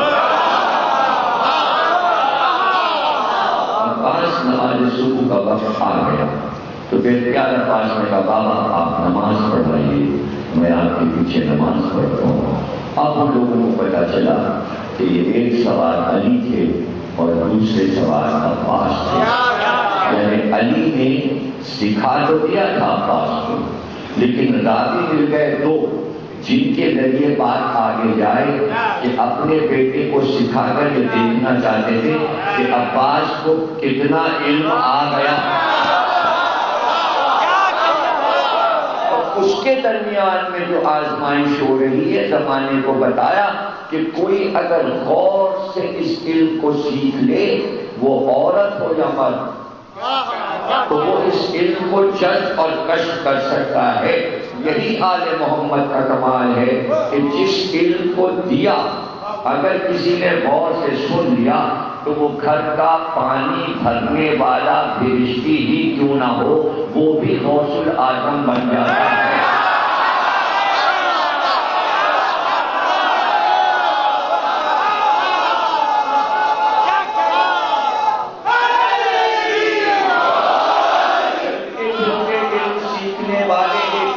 کے امام محمد حنفیہ محمد ابو حنیفہ بن سکتے ہیں اور ایک فقہ کے بانی ہو سکتے ہیں۔ چند لمحے رہے ہیں۔ ایک جابر بن حیان اس گھر سے علم سائنس کا سیکھ کر اسے میں اپنی تجربے گاہ بنا کر کیمسٹری کا علم ایسے عام کرتا ہے کہ جو یورپ کی سائنس کی بنیاد بن جاتا ہے اور جس کو یورپ والے اپنے سائنس کا امام سمجھتے ہیں۔ سائنس کا امام کہ اگر یہ تھیوریز جابر نہ بتاتا تو اس کی بنیادوں پر ہم نہ لائٹ دریافت کر سکتے تھے، نہ گن دریافت کر سکتے تھے، نہ کیمسٹری کے کیمیکل دریافت کر سکتے تھے۔ تو سائنس آگے کیسے بڑھتی؟ ایک بنیاد پر دوسری بنیاد آتی ہے، یوں ترقی ہوتی جاتی ہے۔ دیکھا یہ جائے گا پہلی بنیاد کس نے رکھی ہے۔ اگر نیوٹن نہ دریافت کرتا کہ زمین میں کشش ہے تو سائنس اوپر کیسے آتی؟ فزکس ترقی کیسے کرتی؟ لائٹ کا سفر معلوم کیسے ہوتا؟ تو یہ تمام چیزیں بنیاد سے چلتی ہیں۔ علی نے بنیادیں علم کی مضبوط کر دی تھیں کہ اس پر جس کا دل چاہے بڑے سے بڑا عمارت نہیں، علم کا قلعہ بنا لے، علم کا قلعہ بنا لے۔ اور پھر اس کے بعد یہ بھی بتا دیا کہ دیکھو کبھی ایسا نہ کرنا کہ سیکھنا ہم سے اور ہم ہی کو بھول جانا، اس لیے کہ ہر چیز میں اسلام میں شرط ہم ہی رہیں گے۔ سیکھ ہم سے لو، لیکن اگر ہمیں ہٹا دیا تم نے تو جیسے علم آیا تھا اسی طرح واپس چلا جائے۔ تو یہ بات نہیں سمجھتے کہ آپ پڑھاتے رہیے کالجوں میں، اسکولوں میں اور مدرسوں میں، آل محمد کا حوالہ نہیں دیں گے تو علم معاشرے میں پھیلے گا نہیں۔ اس لیے مجلس سے ہم یہ فائدہ اٹھاتے ہیں کہ اپنے بچوں کو آل محمد کا حوالہ دے کر بتاتے ہیں تاکہ ان کا حافظہ بھی برقرار رہے اور ان کا علم دماغ سے نکل نہ جائے۔ اسی علم کا تسلسل تھا۔ آج دیکھیں کہ سائنس نے ہر شعبے کو سائنس بنا دیا. ہم جسے گھریلو چیزیں سمجھتے تھے اس کو انہوں نے سبجیکٹ بنا کے کالج اور اسکول کا موضوع بنا دیا. ایک شعبہ ہے کہ اس ٹریننگ کو بھی سیکھو اور اس کے بھی اصول ہیں اور طریقے ہیں. پاکستان میں تو بچہ گھر میں گاڑی بھیجتا ہے, چلانے لگتا ہے, ابا غائب ہے تو گاڑی لے کے چلا گیا, اس کو گاڑی آ گئی. اب اسے اصول نہیں پتا کہ سڑک کے نشانات کیا ہیں, پہلے بریک پر کیسے جاتے ہیں اور دوسرے پر تیسرے پر کیسے جاتے ہیں, گاڑی کہاں پہ روکتے ہیں, کہاں پہ آنے والی گاڑی کو راستہ دیتے ہیں, اخلاقیات کیا ہیں ٹریفک, کچھ عوام کو نہیں پتا. اس لیے جو کچھ ہے وہ گڑبڑ گھوٹالا ہے, گاڑی آتی ہے سر. ہاں, جو لوگ یورپ جاتے ہیں, امریکہ جاتے ہیں, جب وہ دیکھتے ہیں کہ اس کے بھی اصول, اس کے بھی انسٹیٹیوٹ ہیں, اس کے بھی کالج ہیں, اور جب تک یہ پاس نہ کریں تو سڑک پہ آ نہیں سکتے ہیں, فیل ہو گئے تو ساری زندگی گاڑی نہیں چلا سکتے. وہ تو وہ ایک انسٹیٹیوٹ یہ ہے کہ آپ کو ہر دوسرے مہینے اپنی گاڑی چیک کروانی ہے, سڑی ہوئی ٹوٹے ہوئے بریک کے ساتھ سے ایکسیڈنٹ ہو جائے, گاڑی چیک ہوگی. گاڑی تو گاڑی, ہوائی جہاز چیک ہوتے ہیں, اگر ایک پرزہ بھی گر گیا تو جہاز بیکار ہے, وہ چلا جائے گا کارخانے میں. یہاں 30 جہاز ٹوٹے پھوٹے پرزے والے پورے چلے جا رہے ہیں. تو بھائی آپ کہتے ہیں انقلاب آئے گا ملک بدل جائے گا, ملک کیسے بدل جائے گا؟ اس طرح کہیں ملک بدلتا ہے کہ جس ملک میں اب تک آوازوں والے رکشے چلتے ہیں کہ جو طلباء کو پڑھنے نہیں دیتے. آپ ذرا عجیب و غریب بات دیکھیے, بناتا جاپان ہے, بھیجتا جہاں ہے, اپنے نہیں چلاتا. کیسی سڑی ہوئی چیز جاپان نے بنائی اور وہ یہاں چلے. روزگار ہے, ارے روزگار تو ہے, لیکن اس کی آواز نے طلباء کو کتنا نقصان پہنچایا یہ آپ کو نہیں معلوم. اس لیے کہ آپ کہیں بھی یورپ میں ٹریفک کا شور نہیں پائیں گے جبکہ لاکھوں گاڑیاں ہائی وے پہ چل رہی ہیں. وہاں ہارن دینا عیب ہے, وہاں شور کرنا عیب ہے. ایسی ایسی گاڑیاں بناتے جانے جس میں شور ہونا. کتنی آسانیاں علوم میں وہ پیدا کر رہے. اب برا کہہ لو تو بھلا کر دو, یہودی ہیں, عیسائی ہیں, مشرک ہیں, کافر ہیں, سب کچھ ہیں, مگر سکھا وہی رہے ہیں. بھائی دنیا انہی سے وابستہ ہے. اب رہ گیا دین, بھائی دین کے لیے تو پھر یہ مسجد ہے اور مدرسہ ہے. ہم نے اپنی جگہ الگ بنائی ہے. اس کی ایک وجہ ہے, اس کی وجہ یہ ہے کہ اخلاقیات اور دل کی نرمی نہ مدرسے میں سکھائی جاتی ہے نہ مسجد میں. برا ماننے کی باتیں نہیں, یہ صرف مجلس میں بتایا. اور اگر یہ محرم نہ ہوتا تو جس طرح تمام فرقوں میں مجرم پائے جاتے ہیں اتنے ہی ہمارے یہاں بھی پائے جاتے ہیں. لیکن ہمارے یہاں اگر آپ ایوریج نکالیں گے سال بھر میں تو مشکل سے 1-2 بندے ایسے نکلیں گے کہ جو ہمارے میں سے ہوں گے. ہمارے یہاں مجرم بنتا ہی نہیں. جو جرائم پاکستان میں فیشن ہیں اس میں ہمارے عزادار شامل نہیں ہیں. اس کی وجہ ہے یہ 2.25 مہینے کا دست. یہ کربلا جو سامنے ہے اس کی وجہ سے دل اتنے نرم اور اتنے بااخلاق ہوتے ہیں ہمارے عزادار کہ وہ کبھی بھی غیر اخلاقی حرکت نہیں کر سکتے. عزاداری کی اس کامیابی کو ہمارے علماء شیعہ سنی نے کسی طرح قبول نہیں کیا ہے, جس کا افسوس ہے. جس عزاداری کی مخالفت ہے وہی تو 1400 سال سے اخلاقیات کو بلند کر رہی ہے, تربیت کر رہی ہے, گھریلو ماحول کو سجا رہی ہے. نہ سنتے کربلا تو کیسے معلوم ہوتا کہ نازک رشتے خاندان کے کیا ہیں. حسین 28 رجب کو جو پورے گھرانے کو لے کے چلے تو اس میں ہر رشتے کو رکھا. کبھی سوچئے گا کہ ہر رشتے کو کیوں رکھا؟ اس لیے کہ حسین جانتے تھے کہ یہ کائنات کا آخری پیغام ہے، اور معاشرے میں جتنے رشتے ہوتے ہیں ان کی حساسیت کو حسین انسانیت تک پہنچانا چاہتے ہیں۔ بیٹی کیا ہے؟ بیٹی کی محبت کیا ہے؟ بیٹا کیا ہے؟ بیٹی کی محبت ہے۔ بھائی کیا ہے؟ بھائی کی محبت کیا ہے؟ بھتیجے کیا ہیں؟ بھانجے کیا ہیں؟ بہنیں کیا ہیں؟ دوست کیا ہے؟ دوستی کیا ہے؟ وفا کیا ہے؟ کوئی ایسا بھی رشتہ ہے جو حسین کیا نہیں؟ ایک کہہ گیا تھا کہ بیٹی باپ سے کبھی جدا ہو جائے تو بیٹی پہ کیا گزرتی ہے، وہ رشتہ بھی ہے۔ ماں بیٹے سے جدا ہو جائے تو وہ رشتہ بھی ہے کہ 4 بیٹوں کو پال کر محمد حنفیہ جیسے بہادر 4 بھائی اور ہیں علی کے بیٹے عباس، عمران، جعفر، عبداللہ، 4 برابر کے جوان بھائی۔ اسی لیے ام البنین کو ام البنین کہا جانے لگا کہ عرب میں جس کے 4 بیٹے ہوتے تھے اسے کہتے تھے ام البنین، یعنی بیٹوں کی ماں۔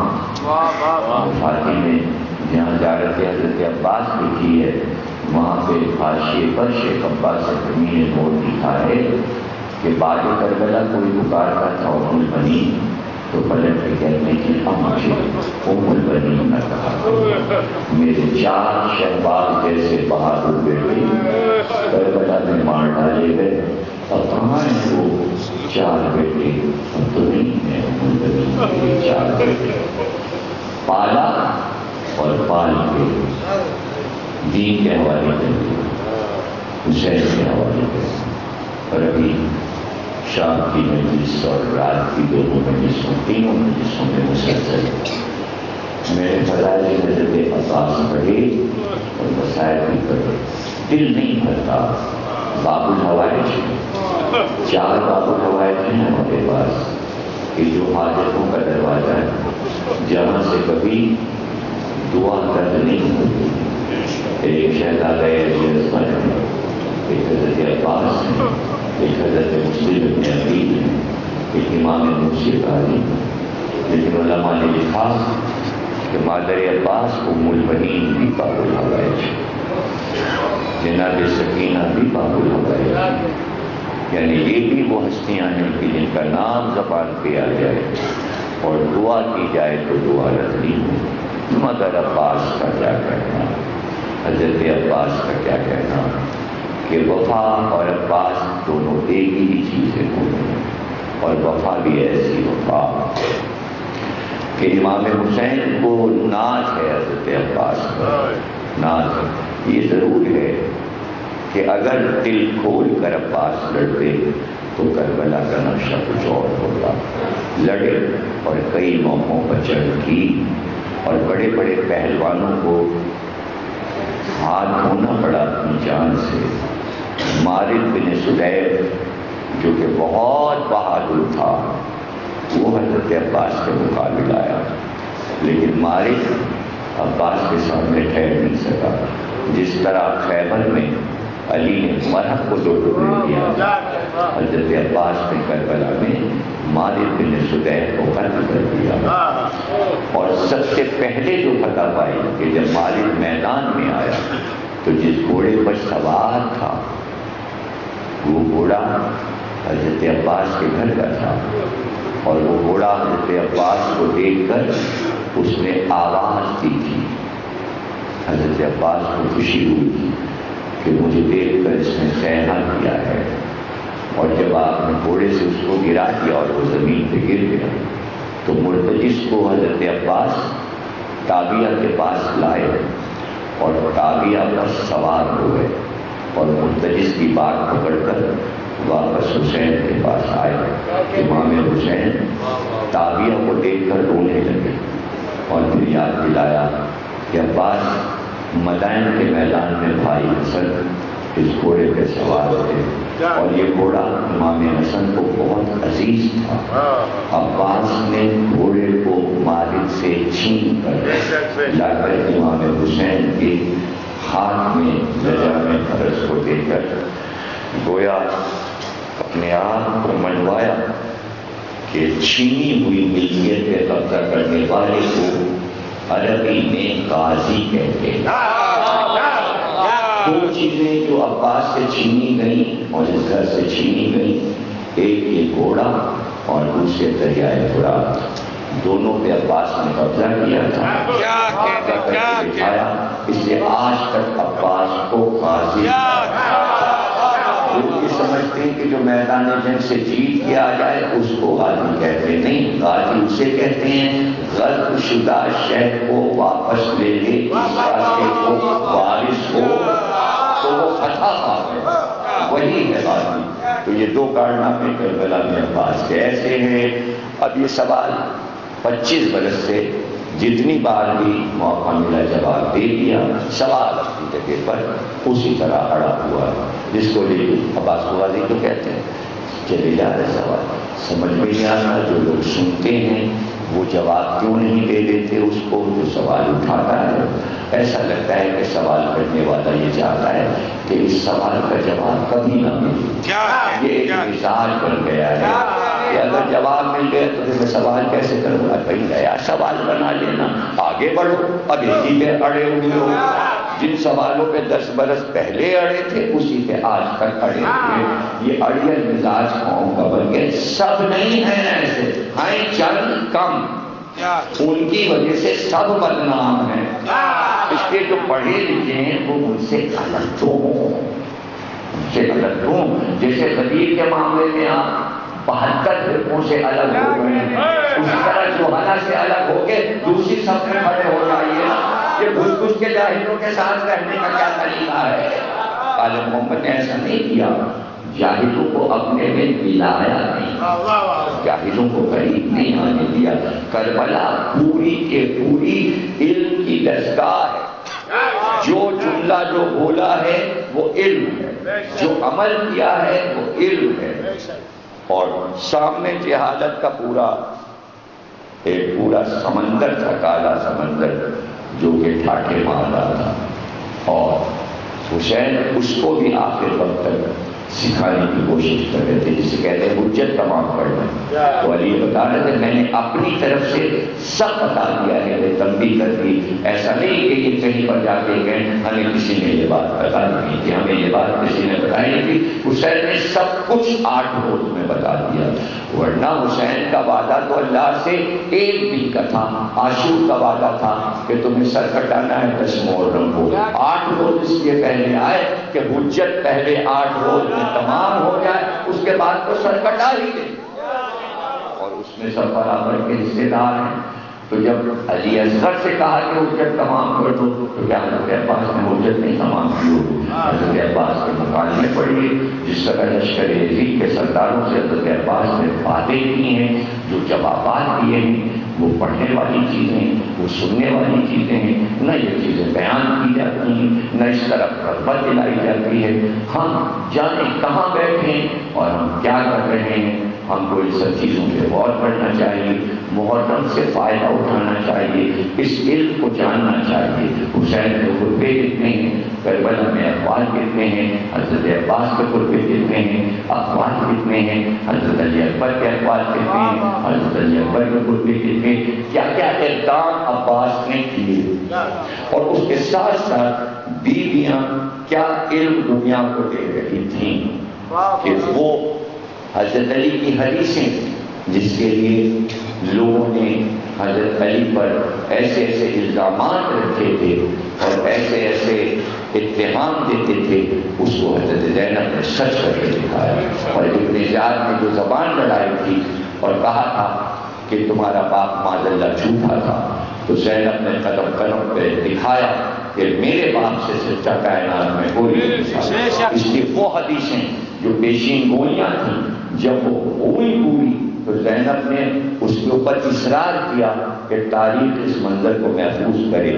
تو ایسے ہی نہیں عباس جا رہے ہیں تو حضرت زینب کہہ رہی ہیں فضا ذرا عباس کو میرے پاس بلا لے، اور حضرت عباس آئے اور حضرت زینب کہہ رہی ہیں کہ بابا اکثر کہتے تھے زینب کے بازوؤں میں رسی بندھی، لیکن جس وقت کہا تھا مولا علی تو اس وقت لوگوں کی سمجھ میں یہ بات نہیں آئی ہوگی کہ یہ بات علی کیسے کہہ دیتے ہیں کہ زینب کے بازوؤں میں رسی بندھی تھی.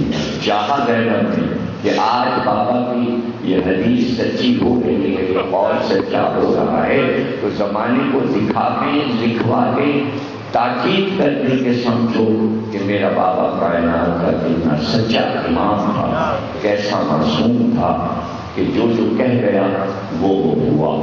اس سے بات کہا کہ عباس نے بابا سے کہہ رہی تھی، بابا کسی بہن کا ایک بھائی ہوتا ہے تو اس کو ایک بھائی کے پاس ہوتا ہے، ایک بھائی ہے، میرے کو 18 بھائی، اور پھر ایک بھائی تو میرا عباس جیسا بھائی ہے. تو بابا بازو میں رسی کیسے بدلے؟ تو بابا رونے لگتے تھے. عباس تم جا رہے ہو، آج مجھے یقین ہو گیا کہ اب زینب کے بازو میں رسی بدلے. یہ ہے عباس، یہ ہے عباس اہل حرم کی ٹھاس کہ زینب نے حضرت عباس کی عظمت کو کس طرح بیان کیا اور اسی بیان میں علی کی عظمت کو کیسے ظاہر کیا. لیکن بار بار میں اس مسجد پر آتا ہوں تو میرا جگر بھرنے لگتا ہے کہ رخصت سب ہوئے، سب گئے، لیکن جب عباس چلنے لگے تو خیموں کے پردے اٹھ گئے اور بیویاں خیموں سے باہر نکل گئے اور عباس کے گھوڑے کے پاس پکار رہی تھی، عباس تم نہ جاؤ، عباس تم نہ جاؤ، عباس تم نہ جاؤ. کیا گزری ہوگی حضرت عباس جب بیویاں رو رو کے پکار کے کہہ رہی تھی عباس نہ جاؤ. لیکن ہائے سکینہ کا تڑپنا اور علی اصغر کی پیاس اور عباس کا یہ سوچنا کہ میں حسین کے بچوں کو پانی بھی نہیں پلا سکتا. مشق لے کر برات پہ جانا، مشق بھر کر آنا، لیکن وہ تیروں کی بارش، تیروں کو کاٹ رہے ہیں تلوار، لیکن ہائے عباس کو تیر لگ رہے تھے، عباس کو پرواہ نہیں تھی. لیکن جب بھربھلا کا تیر مشق پہ لگ گیا، شانوں کے کٹنے کے بعد جو آس مشق سے عباس کی آس ٹوٹ، جب پانی بہ گیا تو عباس نے اپنا لہو بہا دیا کہ جب میں حسین کے بچوں کو پانی پلا ہی نہیں سکا تو خیموں میں جا کے کیا کروں. اس لیے عباس پھر فرات کی طرف مڑ گئے. نقشے میں دیکھیے روضہ عباس پر جب جائیں تو آپ دیکھتے ہیں کہ ہاتھوں کی اجازت کر کے روضے پہ جاتے ہیں. اس کی وجہ یہ ہے کہ جہاں ہاتھ کٹے تھے وہاں سے پھر عباس واپس ہوئے تھے، اس لیے روضہ آگے جا کے بنا، ہاتھ پہلے کرتے ہیں کہ عباس اس لیے واپس ہوئے تھے شاید کوشش کروں تھوڑا سا پانی میں لا سکوں پورا، اور اگر نہیں لے جا سکتا تو وہاں جا کے کیا کروں. تو عباس ٹھوکروں سے لڑتے ہوئے چلے، لیکن جس کے ہاتھ ہی کٹ چکے ہوں اور وہ گھوڑے پہ کیسے سوار تھا، چاروں طرف سے حملہ ہوا، عباس گھوڑے سے گرنے لگے. آقا کو پکار کر سلام دیا، عباس نے آقا کو سلام دیا. آقا علی اکبر کو لے کر برات پر آئے تو عباس اس وقت زمین پر پڑے تھے اور پورے جسم سے لہو بہ رہا تھا. جس بھائی کو گود میں پالا ہو اس کو اس حالت میں ٹکڑے ٹکڑے دیکھا ہو، حسین پر کیا گزر گئی، کیا گزر گئی. بازو علی اکبر تھامے تھے حسین کے، زمین پر بیٹھ کر حسین نے عباس کا سر اپنے سانوں پہ رکھ لیا اور کہا اگر کوئی خواہش ہو تو بتاؤ. عباس نے کہا پیدا ہوا تھا تو سب سے پہلے آپ کا چہرہ دیکھا تھا، چاہتا ہوں دنیا سے جاتے وقت آپ کا ہی چہرہ دیکھو. میرے بھائی میری طرف دیکھو کہ آنکھ میں تیر بے بس ہے، دوسری آنکھ میں لہو جم گیا ہے. حسین نے کس طرح آنکھ سے تیر کا ٹکڑا نکالا جیسے علی اکبر کے سینے سے پنچھی کا پھل نکالا. لہو کو صاف کیا، کہا دیکھو عباس میری طرف دیکھو۔ عباس نے جب حسین کی طرف دیکھا تو ایک بار حسین نے کہا عباس ایک میری بھی خواہش پوری کر دو۔ تمہاری خواہش پوری ہو گئی، تم نے میرا چہرہ دیکھ لیا۔ اے عباس زندگی میں کبھی بھائی کہہ کر نہ پکارا، ہمیشہ آقا کہا، آج تو بھائی کہہ کے پکارو۔ لیکن جب مڑ کے دیکھا عباس کی روح پرواز کر چکی تھی۔ عباس کا علم لے کر خیمے میں آئے، بیویاں علم کے گرد آئیں۔ زوجہ عباس نے پوچھا میرے وارث کا لاشا نہیں آیا؟ تو زمین پر علم کو لٹا کر اوپر سے فریلا ڈال کر کہا بس یہی عباس کا لاشا ہے۔ میں عباس کا لاشا کیسے لاتا؟ ان کی تو وصیت تھی کہ میں پیاسے بچوں سے شرمندہ ہوں، میرا لاشا میں نہ لے جائے۔ ماتم حسین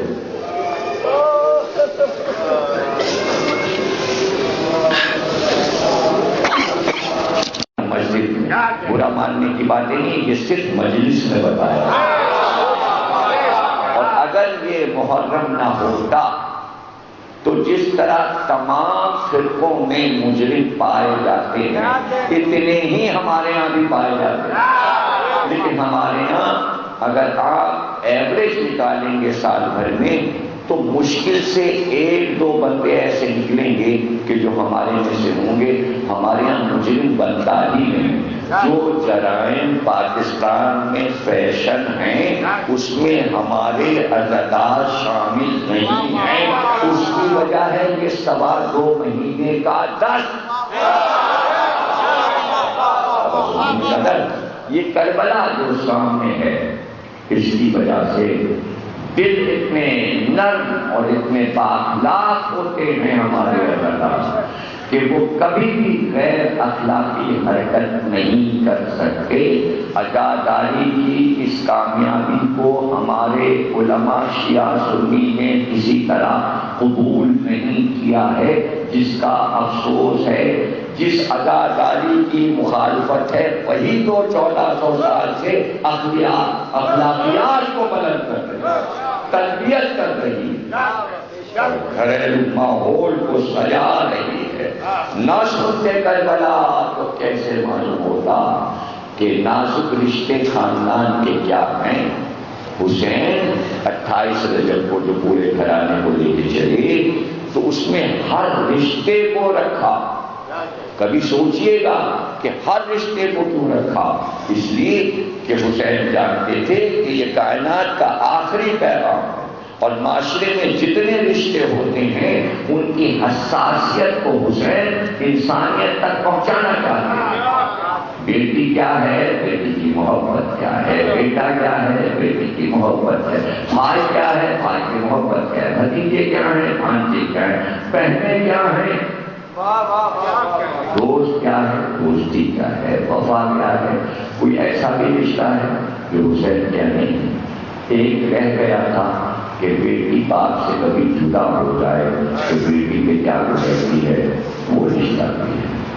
ماں بیٹے سے جدا ہو جائے تو وہ رشتہ بھی ہے کہ 4 بیٹوں کو پال کر محمد حنفیہ جیسے بہادر 4 بھائی اور ہیں، علی کے بیٹے عباس، عمران، جعفر، عبداللہ، 4 برابر کے جوان بھائی۔ اسی لیے ام البنین کو ام البنین کہا جانے لگا کہ عرب میں جس کے 4 بیٹے ہوتے تھے اسے کہتے تھے ام البنین، یعنی بیٹوں کی ماں۔ فاتح میں جہاں زیارت حضرت عباس بھی کی ہے وہاں پہ حاشیے پر شیخ عباس حکمی نے نوٹ لکھا ہے کہ بعد کربلا کوئی پکارتا تھا ام البنین تو پلٹ کے کہنے کی مجھے ام البنین نہ کہا۔ میرے 4 شہباز جیسے بہادر بیٹے کربلا میں مار ڈالے گئے اور کہاں ہیں وہ 4 بیٹے؟ اب تو نہیں ہے ام البنین کے 4 بیٹے، پالا اور پال کے دین کے حوالے کر دیا، حسین کے حوالے کر دیا۔ اور ابھی شام کی مجلس اور رات کی دونوں مجلسوں تینوں مجلسوں میں مسلسل میں نے فضائل حضرت عباس پڑھے اور مسائل بھی پڑھے. دل نہیں بھرتا. باب الحوائج 4 باب الحوائج ہیں ہمارے پاس کہ جو حاجتوں کا دروازہ ہے جہاں سے کبھی دعا رد نہیں ہوتی. ایک شہزادہ علی اصغر ہے, ایک حضرت عباس ہے, ایک حضرت مسلم ابن عقیل ہے, ایک امام موسی قاضی. لیکن علماء نے لکھا کہ مادر عباس ام البنین بھی باب الحوائج, جناب سکینہ بھی باب الحوائج. یعنی یہ بھی وہ ہستیاں ہیں کہ جن کا نام زبان پہ آ جائے اور دعا کی جائے تو دعا رد نہیں ہو. مگر عباس کا کیا کہنا, حضرت عباس کا کیا کہنا کہ وفا اور عباس دونوں ایک ہی چیزیں ہوئی, اور وفا بھی ایسی وفا کہ امام حسین کو ناز ہے حضرت عباس پر. ناز یہ ضرور ہے کہ اگر دل کھول کر عباس لڑتے تو کربلا کا نقشہ کچھ اور ہوتا. لڑے اور کئی موقعوں پر جنگ کی اور بڑے بڑے پہلوانوں کو ہاتھ دھونا پڑا اپنی جان سے. مالک بن سلیب جو کہ بہت بہادر تھا وہ حضرت عباس کے مقابل آیا, لیکن مالک عباس کے سامنے ٹھہر نہیں سکا. جس طرح خیبر میں علی نے مرحب کو 2 ٹکڑے کیا, حضرت عباس نے کربلا میں مالک بن سلیب کو قتل کر دیا. اور سب سے پہلے جو فتح پائی کہ جب مالک میدان میں آیا تو جس گھوڑے پر سوار تھا وہ گھوڑا حضرت عباس کے گھر کا تھا, اور وہ گھوڑا حضرت عباس کو دیکھ کر اس نے آواز دی تھی. حضرت عباس کو خوشی ہوئی تھی کہ مجھے دیکھ کر اس نے سینا کیا ہے. اور جب آپ نے گھوڑے سے اس کو گرا دیا اور وہ زمین پہ گر گیا تو مرتجس کو حضرت عباس تابیہ کے پاس لائے اور تابیہ پر سوار ہو گئے, اور مرتجس کی بات پکڑ کر واپس حسین کے پاس آئے. امام حسین تابیہ کو دیکھ کر رونے لگے اور پھر یاد دلایا کہ عباس مدائن کے میدان میں بھائی حسن اس گھوڑے پہ سوار تھے, اور یہ گھوڑا امام حسن کو بہت عزیز تھا. عباس نے گھوڑے کو مالک سے چھین کر لا کر امام حسین کے ہاتھ میں لجام فرض کو دے کر گویا اپنے آپ کو منوایا کہ چھینی ہوئی ملکیت پہ قبضہ کرنے والے کو عربی میں قاضی کہتے ہیں. 2 چیزیں جو عباس سے چھینی گئیں اور اس گھر سے چھینی گئیں, ایک یہ گھوڑا اور دوسرے دریائے فرات, دونوں پہ عباس نے قبضہ کیا تھا. اس لیے آج تک عباس کو قاضی لوگ یہ سمجھتے ہیں کہ جو میدان جنگ سے جیت کے آ جائے اس کو غازی کہتے ہیں. نہیں, غازی اسے کہتے ہیں غلط شدہ شہر کو واپس لے لے, اس راستے کو وارث ہو تو وہ فتح پا گئے, وہی ہے غازی. تو یہ 2 کارنامے کربلا میں عباس کے ایسے ہیں.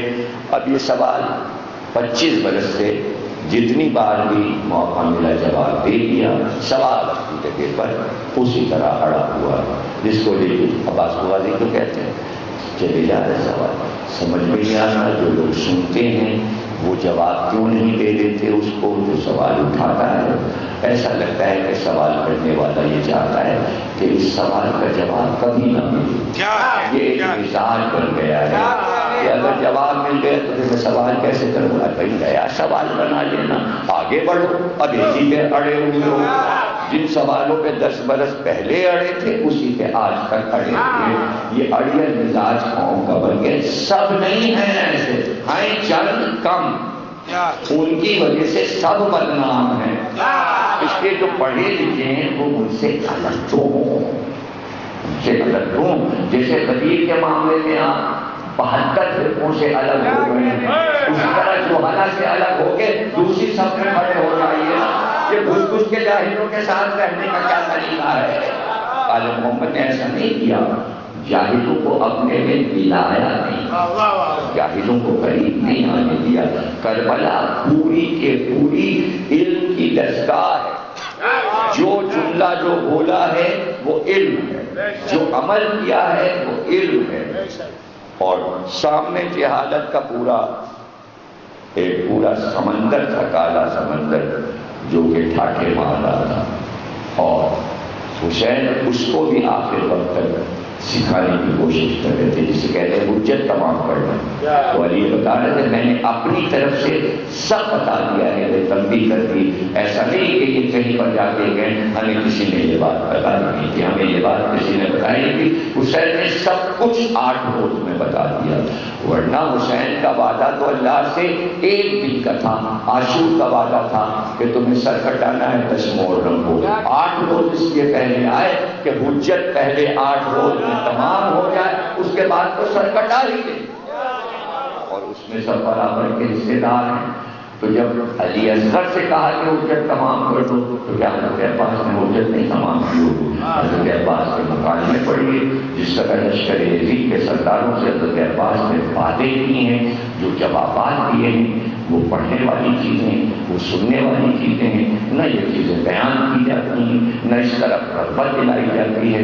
ہم جانے کہاں بیٹھے ہیں اور ہم کیا کر رہے ہیں، ہم کو ان سب چیزوں پہ غور کرنا چاہیے، محرم سے فائدہ اٹھانا چاہیے، اس علم کو جاننا چاہیے۔ حسین کے خطبے کتنے ہیں، کربلا میں اقوال کتنے ہیں، حضرت عباس کے خطبے کتنے ہیں، اقوال کتنے ہیں، حضرت علی اکبر کے اقوال کتنے ہیں، حضرت علی اکبر کے خطبے کتنے ہیں، کیا کیا اقدام عباس نے کیے، اور اس کے ساتھ ساتھ بیویاں کیا علم دنیا کو دے رہی تھیں کہ وہ حضرت علی کی حدیثیں، جس کے لیے لوگوں نے حضرت علی پر ایسے ایسے الزامات رکھے تھے اور ایسے ایسے اتہام دیتے تھے، اس کو حضرت زینب نے سچ کر کے دکھایا۔ اور ابن زیاد نے جو زبان لڑائی تھی اور کہا تھا کہ تمہارا باپ معاذ اللہ جھوٹا تھا، تو زینب نے قدم قدم پہ دکھایا کہ میرے باپ سے سچا کائنات میں کوئی نہیں تھا۔ اس لیے وہ حدیثیں جو پیشین گوئیاں تھیں، جب وہ ہوئی پوری تو زینب نے اس کے اوپر اصرار کیا کہ تاریخ اس منظر کو محفوظ کرے۔ تو ایسے ہی نہیں عباس جا رہے ہیں تو حضرت زینب کہہ رہی ہیں فضا ذرا عباس کو میرے پاس بلا لے، اور حضرت عباس آئے اور حضرت زینب کہہ رہی ہیں کہ بابا اکثر کہتے تھے زینب تیرے بازوؤں میں رسی بندھی، اور لیکن جس وقت کہا تھا مولا علی تو اس وقت لوگوں کے سمجھ میں یہ بات نہیں آئی ہوگی کہ یہ بات علی کیسے کہہ دیتے ہیں کہ زینب کے بازوؤں میں رسی بندھی تھی۔ چاہا زینب نے کہ آج بابا کی یہ حدیث سچی ہو رہی ہے اور سچا ہو رہا ہے، تو زمانے کو دکھا دیں، لکھوا دیں، تاکید کر دیں کہ سمجھو کہ میرا بابا کائنات کا کتنا سچا امام تھا، کیسا معصوم تھا کہ جو کہہ گیا وہ ہوا۔ اور اس کے بعد کہا کہ عباس میں بابا سے کہہ رہی تھی، بابا کسی بہن کا ایک بھائی ہوتا ہے تو اس کو ایک بھائی کے پاس ہوتا ہے، ایک بھائی ہے، میرے کو 18 بھائی، اور پھر ایک بھائی تو میرا عباس جیسا بھائی ہے، تو بابا بازو میں رسی کیسے بدلے گا؟ تو بابا رونے لگے تھے، عباس تم جا رہے ہو، آج مجھے یقین ہو گیا کہ اب زینب کے بازو میں رسی بدلے گی۔ یہ ہے عباس، یہ ہے عباس، اہل حرم کی ٹھاکر کہ زینب نے حضرت عباس کی عظمت کو کس طرح بیان کیا اور اسی بیان میں علی کی عظمت کو کیسے ظاہر کیا۔